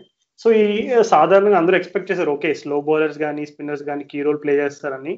కానీ మేబీ నాకు తెలిసి స్టాండర్డ్ ఆఫ్ పేస్ బౌలింగ్ బాగా ఇంప్రూవ్ అయిందేమో ఓవరాల్ గా. అంటే జస్ట్ ఐపీఎల్ అనే కాదు, ఇంటర్నేషనల్ వైడ్ గా కూడా స్టాండర్డ్ ఆఫ్ ఫాస్ట్ బౌలింగ్ అనేది ఇంప్రూవ్ అయిందని చెప్పుకోవచ్చు. దానికి నాకు తెలిసి one of the biggest example ఈ ఐపీఎల్ లో ఆండ్రిక్ నోకియా. అంటే క్రిస్ వోక్స్ కి రిప్లేస్మెంట్ ప్లేయర్ లాగా వచ్చాడు, కానీ అతను వేసిన కొన్ని డెలివరీస్ అసలు నిజంగా చూస్తే ఎవరైనా ఒకవేళ నిద్రపోతూ ఉంటే గనక ఆ నిద్రలోంచి బయటకు వచ్చి మరలా ఒక 12 గంటలు నిద్రపోలేదు అనమాట. అంటే అంత భయంకరమైన బ్రూటల్ పేస్ బౌలింగ్ అనమాట అది. సో నీకు అంత పేస్ తో అంత క్వాలిటీ బౌలింగ్ వేసినప్పుడు ఇంకా నీ పిచ్ అనేది అవుట్ ఆఫ్ ది ఈక్వేషన్ వెళ్ళిపోయేది. ఇంకా ఎలాంటి పిచ్ మీద ఆడుతున్నావు, ఎలాంటి కండిషన్స్ లో ఆడుతున్నావు అనేది అస్సలు ఇంకా సంబంధం ఉండదు. ఎందుకంటే that is the quality of fast bowling. So నాకు తెలిసి క్వాలిటీ ఆఫ్ ఫాస్ట్ బౌలింగ్ అయితే ఓవరాల్ గా ఇంప్రూవ్ అవుతుంది అనే దానికి ఒక సిగ్నల్ గా చెప్పుకోవచ్చు. అండ్ ఇంకొకటి ఏంటంటే ఇప్పుడు మిస్టరీ స్పిన్నర్స్ ని తీసుకుందాం. అశ్విన్, నెక్స్ట్ వరుణ్ చక్రవర్తి. అంటే అశ్విన్ మిస్టరీ స్పిన్నర్ కాదు, బట్ స్టిల్ మనకు తెలుసు అతని దగ్గర ఎన్ని వేరియేషన్స్ ఉంటాయో. నెక్స్ట్ వరుణ్ చక్రవర్తి అండ్ ఇంకా చూసుకుంటే రషీద్ ఖాన్ కూడా మనం ఆ లిస్ట్ లో యాడ్ చేయొచ్చు. సో చూసుకుంటే స్పిన్నర్స్ కి ఏమి బ్యాడ్ టోర్నమెంట్ కాదు ఇది. ఇప్పుడు అశ్విన్, రషీద్ ఖాన్, వరుణ్ చక్రవర్తి లాంటి స్పిన్నర్స్ ఏదో టార్గెట్ చేసి కొట్టేశారు, అసలు స్పిన్నర్స్ రోల్ ప్లే చేయలేదు అని అనడానికి కూడా లేదు. కానీ ఓవరాల్ గా చూసుకుంటే నాకు తెలిసి క్రౌడ్ లేకపోయినా సరే this has been the most competitive IPL అని చెప్పుకోవచ్చు. ఎందుకంటే లాస్ట్ మ్యాచ్ వరకు మనకి ప్లే ఆఫ్ స్పాట్లో నలుగురిలో ఒక ఇద్దరు తెలియదు అంటే అసలు నిజంగా ఇది నాకు గుర్తు రావట్లేదు లాస్ట్ ఇంత కాంపిటేటివ్ గా ఐపీఎల్ అంటే గ్రూప్ స్టేజెస్ ఇంత కాంపిటేటివ్ ఎప్పుడు జరిగినాయని నాకైతే గుర్తు రావట్లేదు. సో నన్ను అడిగితే పిచ్చెస్ ఇవన్నీ పక్కన ఈ కండిషన్స్ ఇవన్నీ పక్కన పెడితే ఖచ్చితంగా ఈ ఇయర్ అయితే ఖచ్చితంగా చాలా క్లోజ్ మ్యాచ్లు చూసాము. అఫ్ కోర్స్ ఫైనల్ కూడా కొంచెం ఎక్సైటింగ్ ఉంటే బాగుండేది, బట్ వినే వాళ్ళందరూ కూడా ఒప్పుకుంటారు ఇది this has been one of the best IPL in the last few years అని చెప్పి. అండ్ నువ్వు చెప్పింది క్లోజ్నెస్ ఆఫ్ మ్యాచెస్ మొదటి first half of the tournament చాలా క్లోజ్ ఉండే మ్యాచెస్, కానీ తర్వాత ఇక కొంచెం నీకు ఎప్పుడైతే ఢిల్లీ వీళ్ళు కొంచెం లూజ్ అవడం స్టార్ట్ అయ్యారు, మరి అవుట్ రేట్ గా ఓడిపోయారు ఢిల్లీ ఆర్సీబీ మ్యాచెస్ లైన్ గా. అలా అంటే ఒక రకంగా నీకు పంజాబ్ సన్ రైజర్స్ గెలవడం స్టార్ట్ చేశారు, ఆ పరంగా ఇట్ వాస్ ఫైన్. కానీ మ్యాచెస్ కొంచెం వన్ సైడెడ్ అయిపోయినాయి నీకు టీం ఎవరు గెలిచినా కానీ. బట్ అంటే కానీ ఓవరాల్ కంపిటేటివ్ చూసుకుంటే లీగ్ లో మొత్తం అన్మ్యాచ్డ్ అసలు. వేరే T20 లీగ్స్ వరల్డ్ మొత్తంలో అన్ని సగం లీగ్స్ లలో ఒక టీం బాగా ముందుకెళ్ళిపోతుంది. మన చూసి సిపిఎల్ లో Trinidad and Tobago night riders నీకు మొత్తం అన్ని మ్యాచ్లు గెలిచేశారు, 12 మ్యాచ్లు గెలిచేసి వాళ్ళు కప్పెత్తేసారు. సో ఆ సిచ్యువేషన్ ఇక్కడ ఐపీఎల్ అయితే లేదు. ముంబై ఎంత స్ట్రాంగ్ ఉన్నా కానీ వాళ్ళు కూడా నీకు వాళ్ళని ఓడించడానికి టీం సూపర్ ఓవర్లకు పోయి ఓడించారు వాళ్ళు. సో ఎంత కష్టమైనా కానీ ఓడించగలిగారు టీమ్స్. అంటే నీకు కంపిటేటివ్నెస్ బాగానే ఉన్నట్టు. జస్ట్ ముంబై వాళ్ళు 2 అడుగులు ముందున్నారు ఇందాక మనం మాట్లాడుకున్నట్టు. కానీ ఇప్పుడు పిక్చర్స్ గురించి గ్రౌండ్ గురించి మాట్లాడుకున్నాం కాబట్టి ఇందాక, కానీ ఒక చిన్న డిసప్పాయింట్మెంట్ ఏమనిపించింది అంటే, డిసప్పాయింట్మెంట్ అంటే డిసప్పాయింట్మెంట్ కాదు, అంటే అంటే మామూలు నార్మల్ ఐపీఎల్స్ కి దీనికి ఇక్కడ డిఫరెన్స్ ఏంటంటే ఇక్కడ 3 గ్రౌండ్లే ఉండే. ప్రతిసారి మ్యాచ్ స్టార్ట్ అవుతున్నప్పుడు అబ్బా ఒకటే గ్రౌండ్ చూసినట్టు అనిపిస్తుండే కొంచెం. అంటే బొమ్మ అనమాట, టీవీ పైన బొమ్మ, అబ్బా ఎప్పుడు ఈ దుబాయ్ అయినా ఎప్పుడు అబుదాబి అయినా అన్నట్టు అనిపించినాయి. సో అది హోప్ఫుల్లీ ఇప్పుడు నెక్స్ట్ ఇయర్ ఐపీఎల్ ఇండియాలో వచ్చేస్తే మళ్ళీ 8 గ్రౌండ్లు, 8 టీంలు 8 గ్రౌండ్లు అంటే ఆ ఈక్వేషన్ కొంచెం బాగుంటుంది, టీవీలో సీనరీ మారుతూ ఉంటది. సో ఆ పరంగా కొంచెం వ్యూవర్స్ కి నీకు అలసటగా కొంచెం తగ్గుతుంది అని అనుకుంటున్నా. అది ఒక్కటే నాకున్న ఏకైక నెగిటివ్ పాయింట్ ఈ మొత్తం టోర్నమెంట్ లో. అదే అబ్బా 3 గ్రౌండ్లు ఎన్నిసార్లు చూపిస్తారు రా అన్నట్టు ఉండే, అంతే ఒక్కటే. రావాలి ఇప్పుడున్న పరిస్థితుల దృష్ట్యా ఇంకా ఎక్కువగా వేరే ఆల్టర్నేటివ్స్ కూడా లేవు, కానీ ఉన్న దాంట్లో బాగానే జరిగిందని చెప్పుకోవచ్చు. బట్ ఈ ఐపీఎల్ మొత్తంలో అంటే ఒక 2-3 మూమెంట్స్ పిక్ చేసుకోవాలి, ఈ అబ్బాయి అసలు ఈ చాలా మంచి డిఫైనింగ్ మూమెంట్ ఇది, లేదు ఒక పర్టికులర్ ప్లేయర్ పరంగా నిన్ను బాగా ఇంప్రెస్ చేసిన మూమెంట్స్ అనుకున్నా సరే, నిన్ను బాగా ఇంప్రెస్ చేసిన ఒక 3 మ్యాచెస్ కానీ లేదు ప్లేయర్స్ కానీ ఈ మ్యాచ్అప్స్ కానీ ఏదైనా సరే ఈ సీజన్ మొత్తంలో ఓవరాల్ గా చూసుకుంటే నీకు బాగా ఇంట్రెస్టింగ్ అనిపించిన విషయాలు ఏమైనా చెప్తావా? మొదటగా అసలు నా ఈ మొత్తం సీజన్ లో నాకు చాలా నచ్చిన మూమెంట్ ఒకటి ఏంటంటే, మయాంక్ అగర్వాల్ నీకు ఫస్ట్ మ్యాచ్ తను ఆడినప్పుడు సూపర్ ఓవర్ ఫినిష్ చేయలేకపోయాడు. తను ఫినిష్ చేయడం సూపర్ ఓవర్ బ్యాటింగ్ రాలేకపోయాడు అలసట వల్ల. అలాంటిది మళ్ళీ వాళ్ళు ముంబైతో సెకండ్ సూపర్ ఓవర్ ఆడినప్పుడు ఏ మ్యాచ్ లో అయితే వాళ్ళు అదనపు సూపర్ ఓవర్లు ఆడారో 2 సూపర్ ఓవర్లు ఆడాల్సి వచ్చిందా, తనే వచ్చి పాపం నీకు ఫినిష్ చేశాడు బ్యాటింగ్ వచ్చి సూపర్ ఓవర్ లో. తను అప్పుడు క్రౌడ్ లో చూపించారు, వాళ్ళ ఆవిడ ఉండే క్రౌడ్ లో చాలా చాలా ఎమోషనల్ అయిపోయి ఏడుస్తుండే. అప్పుడు నాకు అనిపించింది అబ్బా అంటే ఎంత నీకు ప్లేయర్స్ నీకు ముందు మ్యాచ్ ఓడిపోయినప్పుడు ఎంత బాధపడి ఉంటారో నాకు తెలిసి వాళ్ళ ఆవిడ ఒక్కతికే తెలుసుంటుంది మయాంక్ అగర్వాల్ బాధ గురించి. కాబట్టి ఆమె ముఖంలో ఆ ఎమోషన్ కనిపిస్తుండే. నాకు అట్లా ఫీల్ అయ్యా అనమాట, అబ్బా నీకు వీడికి ఎంత మంచి రిడెంప్షన్ స్టోరీ ఇది, నీకు అప్పుడు చేయలేనిది ఇప్పుడు చేయగలిగాడు. ఇప్పుడు పాపం ఇప్పుడు తన ఏదో బాధ ఒక అసంతృప్తి కానీ ఏముండదు అన్నట్టు నాకు అనిపించింది. అసలు అది one of my favourite moments అసలు ఐపీఎల్ లో ఈ సీజన్ లో. అది కాకుండా నాకు అసలు నచ్చిన క్రిస్ గేల్ ని అందరు రైట్ ఆఫ్ చేశారు. తన ఫిట్నెస్ ఉండదు ఏం లేదన్నారు, పాపం తనకు విరోచనాలు అయినాయి. అయినా కానీ తను వచ్చి అసలు అంత సూపర్బ్ గా ఆడాడు, అసలు మామూలు ఇన్నింగ్స్ కాదు అసలు. తను ఆడిన తీరు కానీ వన్ డౌన్ వచ్చి అసలు స్పిన్నర్స్ అటాక్ చేయడం కానీ అది కానీ ఆల్మోస్ట్ ప్లే ఆఫ్స్ తీసుకెళ్లాడు. సో అది one of the wonderful moment. ఇంకోటి ఏంటంటే నీకు మందీప్ సింగ్ వాళ్ళ ఫాదర్ ఏంటి చనిపోయినా కానీ తను ఇంటికి పోకుండా తను అక్కడే ఉండి నెక్స్ట్ మ్యాచ్ 80 కొట్టి తను ఒంటి చేత్తో మ్యాచ్ గెలిపించడము అట్లా. అంటే ఈ నువ్వు మూడిట్లో కామన్ పాయింట్ చూసుకుంటే పంజాబ్ టీం ఉంది, చూసావరా రాజు? పంజాబ్ టీం అసలు మొన్ననే మనం ఒక ట్వీట్ కూడా చూసాం వసీం జాఫర్ దగ్గర నుంచి. వాళ్ళు ఐపీఎల్ ఆల్రెడీ వాళ్ళ దృష్టిలో వాళ్ళే ఐపీఎల్ గెలిచేశారు. ఎందుకంటే ఈ సీజన్ మొత్తంలో కూడా బాగా ఎంటర్టైన్మెంట్ ఇచ్చిన టీం ఏదైనా ఉందంటే ఖచ్చితంగా ఏమాత్రం సందేహం లేకుండా కింగ్స్ 11 పంజాబ్ అని చెప్పుకోవాలి. కానీ పాపం వాళ్ళు ఫస్ట్ లో కొంచెం ఆ షార్ట్ రన్ కాంట్రవర్సీ తర్వాత వాళ్ళు రిథమ్ కోల్పోవడం, మళ్ళీ లాస్ట్ లో మస్ట్ విన్ మ్యాచెస్ వచ్చినప్పుడు ఒక క్రన్ సిచ్యువేషన్స్ లో కొన్ని ఓడిపోవడం, ఇవన్నీ జరిగేసరికి ఓకే వాళ్ళకి అనుకున్నట్టుగా సీజన్ అయితే ఎండ్ కాలేదు. కానీ మనకు వస్తున్న సమాచారం ప్రకారం ఏంటంటే నెక్స్ట్ సీజన్ కి Sheldon Cottrell and Glenn Maxwell వాళ్ళిద్దరూ కూడా ఈ టోర్నమెంట్ లో కొన్ని మ్యాచ్లు ఆడారు. గ్లెన్ మ్యాక్స్వెల్ అయితే లిటరల్ గా ఆల్మోస్ట్ ప్రతి మ్యాచ్ ఆడేశాడు. సో వాళ్ళిద్దరూ కూడా స్క్వాడ్ లోంచి రిలీజ్ చేస్తారనే వార్తలు అయితే వస్తున్నాయి. సో మరి అంటే దీన్ని బట్టి మనకు అర్థమవుతుంది కింగ్స్ 11 ఆల్రెడీ హోంవర్క్ స్టార్ట్ చేస్తారని చెప్పి. అంటే ఐపీఎల్ అవ్వకుండానే వాళ్ళు నెక్స్ట్ ఇయర్ సమ్మర్ లో జరిగే ఐపీఎల్ కి ఇప్పటి నుంచే హోంవర్క్ స్టార్ట్ చేస్తారంటే ఏంటి మరి నెక్స్ట్ సీజన్ వాళ్ళ దగ్గర నుంచి బిగ్ థింగ్స్ ఎక్స్పెక్ట్ చేయొచ్చా మరి?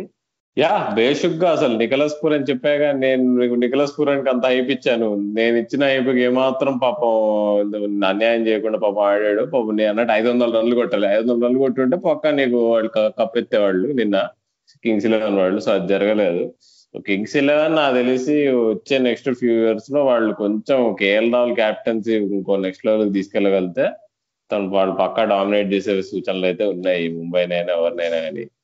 ఒక్కటి ఏంటంటే ఇప్పుడు నువ్వు ఇందాక వాసిం జాఫర్ గురించి చెప్పావు కదా, ఎవరైనా వాసిం జాఫర్ ట్విట్టర్ అకౌంట్ ని ఫాలో చేయకుంటే మాత్రం ఖచ్చితంగా ఫాలో అవ్వండి. తను మోస్ట్ హిలేరియస్ అకౌంట్. అసలు తను వేసే జోకులు కానీ మీములు కానీ మామూలుగా లేవు. అసలు వాసిం జాఫర్ అంటే ఏదో టిక్కు అనుకుంటూ మెల్లిగా ఏదో సాఫ్ట్ గా ఉండే మనిషి అనుకుంటాం, కానీ తను వేసే జోకులు మామూలుగా ఉండవు.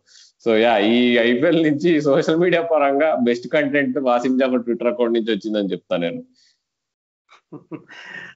నిజమే రాహుల్, అది Wasim Jaffer social media game గురించి బాగానే హైప్ ఇచ్చావు. ఈ ఐపీఎల్ మొత్తంలో నాకు పర్సనల్ గా నన్ను బాగా ఇంప్రెస్ చేసిన ప్లేయర్ ఎవరైనా ఒక్కరిని పిక్ చేసుకోవాలంటే కనుక నేను ఇషాన్ కిషాన్ ని పిక్ చేసుకుంటాను. ఎందుకంటే 2016 వరల్డ్ కప్ టైంలో India under-19 world cup captain అతను. అండ్ చాలా మంది అంటే ఎప్పుడైతే రిషబ్ పంత్ అతని కంటే కొంచెం ఫాస్ట్ ట్రాక్ అయిపోయి ఇండియా టీంకి ఇండియాకి టెస్టుల్లో ఆడడం, సెంచరీలు కొట్టడం ఇవన్నీ స్టార్ట్ చేశాడు, కొంచెం ఇషాన్ కిషన్ అనే పేరుని జనాలు మర్చిపోయారు. అంటే ఏమనుకున్నారంటే ఏముందిలే కామన్నే కదా, ప్రతి అండర్-19 వరల్డ్ కప్ లో ఒక ఇద్దరు ప్లేయర్స్ వస్తారు, కేవలం ఆ ఇద్దరులో ఒకళ్ళు మాత్రమే బాగా షైన్ అవుతారు, మిగిలిన వాళ్ళు అలాగే ఫేడ్ అవుట్ అయిపోతారు అనే రకంగా అనుకున్నారు. కానీ ఇషాన్ కిషన్ ఈ సీజన్ లో వచ్చి, అది కూడా అతను వచ్చిన పరిస్థితి చూసుకుంటే ఒక ప్లేయర్కి ఇంజురీ అయితే వచ్చాడు. అతను ఏమీ డైరెక్ట్ సెలెక్షన్ కూడా కాదు. అసలు యాక్చువల్గా ముంబై ఇండియన్స్ వాళ్ళకి వాళ్ళ స్కీమ్ ఆఫ్ థింగ్స్ లో సౌరభ్ తివారీ ఉన్నాడు మిడిల్ ఆర్డర్ లో, అసలు ఇషాన్ కిషన్ లేడు స్టార్టింగ్ 11 లో. సో సౌరభ్ తివారీకి ఒక మ్యాచ్ లో హిప్ ఇంజురీనో ఏదో అయితే కనుక అప్పుడు అతని స్థానంలో వచ్చాడు. ఓకే, ఒక ప్లేయర్ కి రిప్లేస్మెంట్ గా రావడం ఒక ఎత్తు అయితే, రోహిత్ శర్మకి ఎప్పుడైతే ఇంజురీ అయిందో అతనికి ఓపెనింగ్ రెస్పాన్సిబిలిటీ ఇచ్చారు. అంటే రోహిత్ శర్మ రోల్ ని అంటే అతను captain plus top order batsmen లాంటి రోల్ ని అతను టాప్ ఆర్డర్ లో రోహిత్ శర్మ స్థానాన్ని భర్తీ చేయడం అంటే అది మామూలు విషయం కాదు. సో అట్లాంటిది అతను మెయిన్ గా అతను ఇన్నింగ్స్ ఎలా ఆడాడు అనేది చెప్పుకునే దానికంటే అతనికి ఇచ్చిన రెస్పాన్సిబిలిటీని అతను ఎంత చక్కగా ఫుల్ఫిల్ చేశాడని ఒకసారి వెనక్కి తిరిగి చూసుకుంటే నాకు చాలా ఇంప్రెసివ్ అనిపిస్తుంది. ఎందుకంటే దాదాపు అతనికి వచ్చిన కొద్ది అవకాశాల్లోనే 500 రన్లు పైగా కొట్టాడు. అండ్ అలాగే కగిసో రబాడా, నోకియా, ఇంకా ఇట్లాంటి పేస్ బౌలర్స్ అందరినీ కూడా చాలా అలవోకగా ఆడాడు. ఏదో ఒక స్పిన్నర్లు మాత్రమే ఏదో కొట్టి బండగా ఊపేశాడని చెప్పుకోవడానికి లేదు ఇక్కడ. సో ఇషాన్ కిషాన్ బ్యాటింగ్ మాత్రం నాకైతే బిగ్గెస్ట్ పాజిటివ్. ఎందుకంటే అది కేవలం ముంబై ఇండియన్స్కే కాదు, ఇండియాకి కూడా ఒక శుభ సూచకంగా చెప్పుకోవచ్చు. బౌలర్స్ విషయంలో రాహుల్, సో బౌలర్స్ కూడా ఇది నువ్వు అన్నట్టుగా ఇందాక మన స్పిన్నర్స్ అనుకున్నాం, కానీ face bowlers have rule the roost అని చెప్పుకోవచ్చు. సో బౌలింగ్ డిపార్ట్మెంట్ గురించి మాట్లాడుకుంటే నిన్ను బాగా ఇంప్రెస్ చేసిన స్పెల్ కానీ బౌలర్ కానీ ఎవరున్నారు? నా ఫేవరెట్ బౌలర్ ఈసారి వచ్చేసి టై అబ్బా, ఆండ్రిక్ నోకియా, fastest bowler of the tournament pace bowlers లో. Sandeep Sharma the slowest fast bowler of the tournament. వీళ్ళిద్దరిలో ఎవరిని నేను పిక్ చేసుకోలేను. సందీప్ శర్మ ఎంత తిట్టినా కానీ స్టార్టింగ్ లో నేను మాత్రం ఆయనకి సలాం కొడతా ఇప్పుడు. సో ఆండ్రిక్ నోకే ఎంత తోపు బౌలర్ ఈ సీజన్ అని చెప్తే నేను అంతే తోపు నేను సందీప్ శర్మ అని చెప్తా ఈ సీజన్ లో అయితే. చాలా చక్కగా చెప్పావు రాహుల్. అది Sandeep Sharma slowest fast bowler of the tournament గా, అది చాలా మంచి లైన్ వాడావు అక్కడ. నైస్ వర్డ్ ప్లే అది. సో అవును, నిజంగా సందీప్ శర్మ, ఎందుకంటే ఇప్పుడు అతను ఎన్ని వికెట్లు తీశాడు, సన్ రైజర్స్ కి ఎన్ని గేమ్స్ ఆడాడు, ఇవన్నీ ఆలోచించుకునే దానికంటే ముందు అతను భువనేశ్వర్ కుమార్ మనకి సన్ రైజర్స్ కి చాలా key bowler. So Bhuvneshwar Kumar లేనప్పుడు అతను అట్లాంటి అంటే కొంచెం ఇన్ఎక్స్పీరియన్స్డ్ పేస్ అటాక్ ని లీడ్ చేయడం అంటే మామూలు విషయం కాదు. అందులో పాపం అతని దగ్గర పేస్ లేదు. సో బాగానే నాకు తెలిసి నువ్వు చెప్పినట్టు చాలా ఇంప్రెసివ్ గా పర్ఫామ్ చేశాడు ఈ సీజన్. కానీ నన్ను అడిగితే ఫాస్ట్ బౌలర్స్ లో ఇప్పుడు రబాడా, నోకియా వీళ్ళందరి పర్ఫార్మెన్స్ ఒక ఎత్తు అయితే, మనం చూసుకుంటే ఇంకా ఫాస్ట్ బౌలింగ్ డిపార్ట్మెంట్ ఎవరు అంటే లీస్ట్ ఎక్స్పెక్ట్ చేసి బాగా పర్ఫామ్ చేసిన వాళ్ళు ఎవరైనా ఉన్నారు ఈ సీజన్ లో మనం ఒక్కసారి గుర్తు తెచ్చుకుంటే ట్రెంట్ బోల్ట్ పేరును అయితే మర్చిపోలేము. అంటే ఇప్పుడు ముంబై ఇండియన్స్ ఇప్పుడు టైటిల్ గెలవడానికి బ్యాట్స్మెన్ ఎంత బ్యాటర్స్ అందరూ కూడా ఎంత కీ రోల్ ప్లే చేశారో, బౌలింగ్ డిపార్ట్మెంట్ లో బుమ్రాతో పాటు బోల్డ్ కూడా ఈక్వల్ గా అదే అంత ఇంపాక్ట్ఫుల్ రోల్ ప్లే చేశాడని నేను అనుకుంటున్నాను. దానికి ముఖ్య కారణం ఏంటంటే పవర్ ప్లేలో వికెట్లు తీయడం అనేది చాలా కీలకం. ఎందుకంటే చాలా మంది చెప్పే మాట ఒకటి ఉంటుంది, ఎప్పుడు కూడా T20s లో పవర్ ప్లే ఫేజ్ అనేది చాలా ముఖ్యం. పవర్ ప్లేలో కనుక నీకు మొమెంటం కోల్పోతే ఇంకా మ్యాచ్ లో రికవర్ అవ్వడం చాలా కష్టం అని. సో ట్రెంట్ బోల్ట్ ఎప్పుడు కూడా అతనికి వచ్చిన అవకాశాల్లో పవర్ ప్లేలో మోర్ ఆఫెన్ దెన్ నాట్, అంటే ఎక్కువ సార్లు అతను ఎక్కువ శాతం ఇంపాక్ట్ అయితే క్రియేట్ చేయగలిగాడు. అంటే ఏదో అరాకొరా 1-2 మ్యాచ్లు మినహాయిస్తే ఆల్మోస్ట్ అతను ఆడిన ప్రతి మ్యాచ్ లో కూడా వికెట్స్ తీసుకున్నట్టుగా మనం చూస్తున్నాం. సో నాకు తెలిసి ట్రెంట్ బోల్ట్ కూడా నన్ను బాగా ఇంప్రెస్ చేశాడు. సో హోప్ఫుల్లీ అతను మరలా ఇప్పుడు త్వరలోనే వాళ్ళకి ఇంకొక సిరీస్ ఉంది హోమ్ లో. సో అతని ఇంజురీ సీరియస్ కాదు అని నేను అనుకుంటున్నా. ఒకవేళ సీరియస్ అయితే కనుక మాత్రం కొంచెం న్యూజిలాండ్ క్రికెట్ కి కొంచెం పెద్ద దెబ్బ ఇప్పుడు వచ్చే ఇంటర్నేషనల్ సమ్మర్ కి. యా రాజు, నిజంగా నాకు ట్రెంట్ బోల్ట్ అయితే అది మాత్రం అన్డౌటెడ్లీ నీకు ఫస్ట్ మ్యాచ్ నుంచి లాస్ట్ వరకు ఫైనల్ లో కూడా man of the match. So yeah, Trent Boult మామూలు దెబ్బ తీయలేదు అసలు టీమ్స్ ప్రతి టాప్ పవర్ ప్లే లో. So yeah, moving on. ఇంకా మనం అసలు ఈ టోర్నమెంట్ లో అసలు చాలా మంది యంగ్స్టర్స్ ని కూడా చూసాం. అసలు చాలా బాగా ఆడారు పాపం. అసలు అండర్-19 వాళ్ళ దగ్గర నుంచి పాపం నీకు డొమెస్టిక్ క్రికెట్ లో పెద్ద ఫేమస్ కాని ప్లేయర్స్ వరకు అసలు, ఇంకా నీకు ఇండియాలో నీకు ఇండియా ఇండియా టూర్స్ కు పోని వాళ్ళు కూడా చాలా మంది బాగా ఆడారు. సో వాళ్ళందరి లిస్ట్ తీసుకొని మేము ఒక ఇది తయారు చేసాము. ఒక్కొక్క యంగ్స్టర్స్ లెవెల్ తయారు చేసామంటే ఎవరైతే ఫ్యూచర్ లో ఇండియాకి ఆడగలుగుతారు, ఇండియాకి ఆడి బాగా ఆడగలుగుతారు అనే లిస్ట్ ఒకటి తయారు చేసాము. సో రాజు, ఆ లిస్ట్ ఏంటో ఒకసారి చదివి చెప్పు మన వాళ్ళందరికీ. సో ఓపెనింగ్ స్పాట్ వచ్చేసి దేవదత్ పడిక్కల్. ఇది ఎవరైనా ఒప్పుకోవాల్సిందే. పాపం అతను emerging player of the year award కూడా గెలుచుకున్నాడు నిన్నే. సో ఆర్సీబీ ఫ్యాన్స్ అందరికీ కూడా అట్లీస్ట్ కొంచెం వాళ్ళు ప్లే ఆఫ్స్ ని ఆ యొక్క అధిగమించకపోయినా సరే వాళ్ళు చెప్పుకోవడానికి ఒక చిన్న మెమరీ మిగిలింది దేవదత్ పడిక్కల్ ద్వారా. So Padikkal and Ruturaj Gaikwad opening spot. Ruturaj Gaikwad just ఈ ఐపీఎల్ లో చిన్న టీజర్ మాత్రమే చూపించాడు, కానీ సిఎస్కే ఫ్యాన్స్ అందరికీ తెలుసు అతనిలో ఎంత కంటెంట్ ఉంది. సిఎస్కే ఫ్యాన్సే కాదు, మేబీ డొమెస్టిక్ క్రికెట్ బాగా ఫాలో అయిన వాళ్ళకి కూడా తెలుసు రుతురాజ్ గైక్వాడ్ ఎంత కన్సిస్టెంట్ బ్యాట్స్మెన్ అని. సో నాకు తెలిసి నెక్స్ట్ సీజన్ లో we are going to see the best of Ruturaj Gaikwad. So opening slot లో వచ్చేసి Ruturaj Gaikwad and Devdutt Padikkal, and number 3 వచ్చేసి శుభ్మన్ గిల్. సో శుభ్మన్ గిల్ గురించి మనం కొత్తగా చెప్పుకోవాల్సిన అవసరం అయితే లేదు, ఎందుకంటే అతను already is a proven player under nineteen లెవెల్లో అండ్ ఇండియా సెలెక్షన్స్ కూడా దగ్గరలోనే ఉంటున్నాడు. So Shubman Gill number 3 and number 4 వచ్చేసి ఇషాన్ కిషాన్. సో ఇషాన్ కిషాన్ గురించి ఆల్రెడీ మాట్లాడాము, చెప్పుకున్నాము. సో ఇంకా ఎక్కువగా పొడిగించడం నాకు ఇష్టం లేదు. నెంబర్ 4 అది. ఓకే, సో నెంబర్ 5 వచ్చేసి దీపక్ హూడా. దీపక్ హూడాని ఎందుకు ఇంక్లూడ్ చేశారు? అతను అసలు ఏం ఇన్నింగ్స్ ఆడాడని చాలా మంది క్వశ్చన్ మార్క్ ఉండొచ్చు. బహుశా మీరు కింగ్స్ 11 పంజాబ్ లాస్ట్ గేమ్ కనుక మిస్ అయి ఉంటే మీకు ఈ డౌట్ రావడంలో అనుమానం లేదు. ఒకవేళ కనుక మిస్ అవ్వకపోయి ఉంటే మీకు ఆల్రెడీ ఆన్సర్ తెలిసి ఉంటుంది. ఎందుకంటే దీపక్ హూడా చాలా ఇయర్స్ గా అతనికి ఉన్న టాలెంట్ గురించి తెలిసిందే, కానీ అతను పొటెన్షియల్ ఎప్పుడు కూడా సరిగ్గా ఫుల్ఫిల్ చేయలేకపోయాడు ఐపీఎల్లో. సో ఈ సీజన్ లో అతనికి ఒకే ఒక అవకాశం వచ్చింది. అంటే వచ్చిన అవకాశాల్లో నిజంగా తను యాజ్ అ బ్యాట్స్మెన్ గా ప్రూవ్ చేసుకోవడానికి అయితే ఒక్క అవకాశం వచ్చింది. ఆ ఒక్క అవకాశంలో తను చాలా బాగా అది ఆ రోజు మ్యాచ్ లో చాలా నెంబర్ 1 ఇన్నింగ్స్ ఆడాడు. మీకు ఆ ఇన్నింగ్స్ గురించి ఇంకా లోతుగా తెలుసుకోవాలనుకుంటే కనుక మా క్రికెట్ నగరం మెయిల్కి మీరు రాయండి. రాహుల్ అయితే రెస్పాండ్ అవ్వడానికి ఒక పెద్ద ఎస్సైతో రెడీగా ఉన్నాడు. ఎందుకంటే ఆ దీపక్ కూడా ఇన్నింగ్స్ ని చాలా బాగా ఎగ్జామిన్ చేశాడు దాని గురించి. సో నెంబర్ 5 వచ్చేసి దీపక్ కూడా, ఎందుకంటే కొంచెం ఎక్స్పీరియన్స్డ్ బ్యాట్స్మెన్ అండ్ మనకి ఆఫ్ స్పిన్ ఆప్షన్ కూడా ఇస్తాడు. సో అందుకని నెంబర్ 5 దీపక్ కూడా. అండ్ నెంబర్ 6 వచ్చేసి రాహుల్ తివాటియా. సో రాహుల్ తివాటియా గురించి ఇంకా నేను చెప్పడానికి ఏముంది, ఆల్రెడీ అతను షార్జాలో క్రియేట్ చేసిన డెజర్ట్ స్టార్మ్ గురించి ఇంకా ఇప్పుడే కాదు ఇంకా చాలా సీజన్స్ వరకు చెప్పుకుంటూనే ఉంటారు అలాగా. అండ్ అతను లెగ్ స్పిన్నర్ కూడా కాబట్టి. So number 6 Rahul Tewatia. And number 7 వచ్చేసి Abhishek Sharma, Sunrisers. So Abhishek Sharma కేవలం ఫస్ట్ హాఫ్ లోనే ఆడాడు, సెకండ్ హాఫ్ లో సన్ రైజర్స్ లో పెద్దగా రోల్ ప్లే చేయలేదు. అతన్ని ప్లేస్ ఎందుకు అని మీకు క్వశ్చన్ వస్తే కనుక, మీరు ఈసారి డొమెస్టిక్ క్రికెట్ స్టార్ట్ అయినప్పుడు ఒకసారి అభిషేక్ శర్మ స్టాట్స్ మాత్రం ట్రాక్ చేయండి.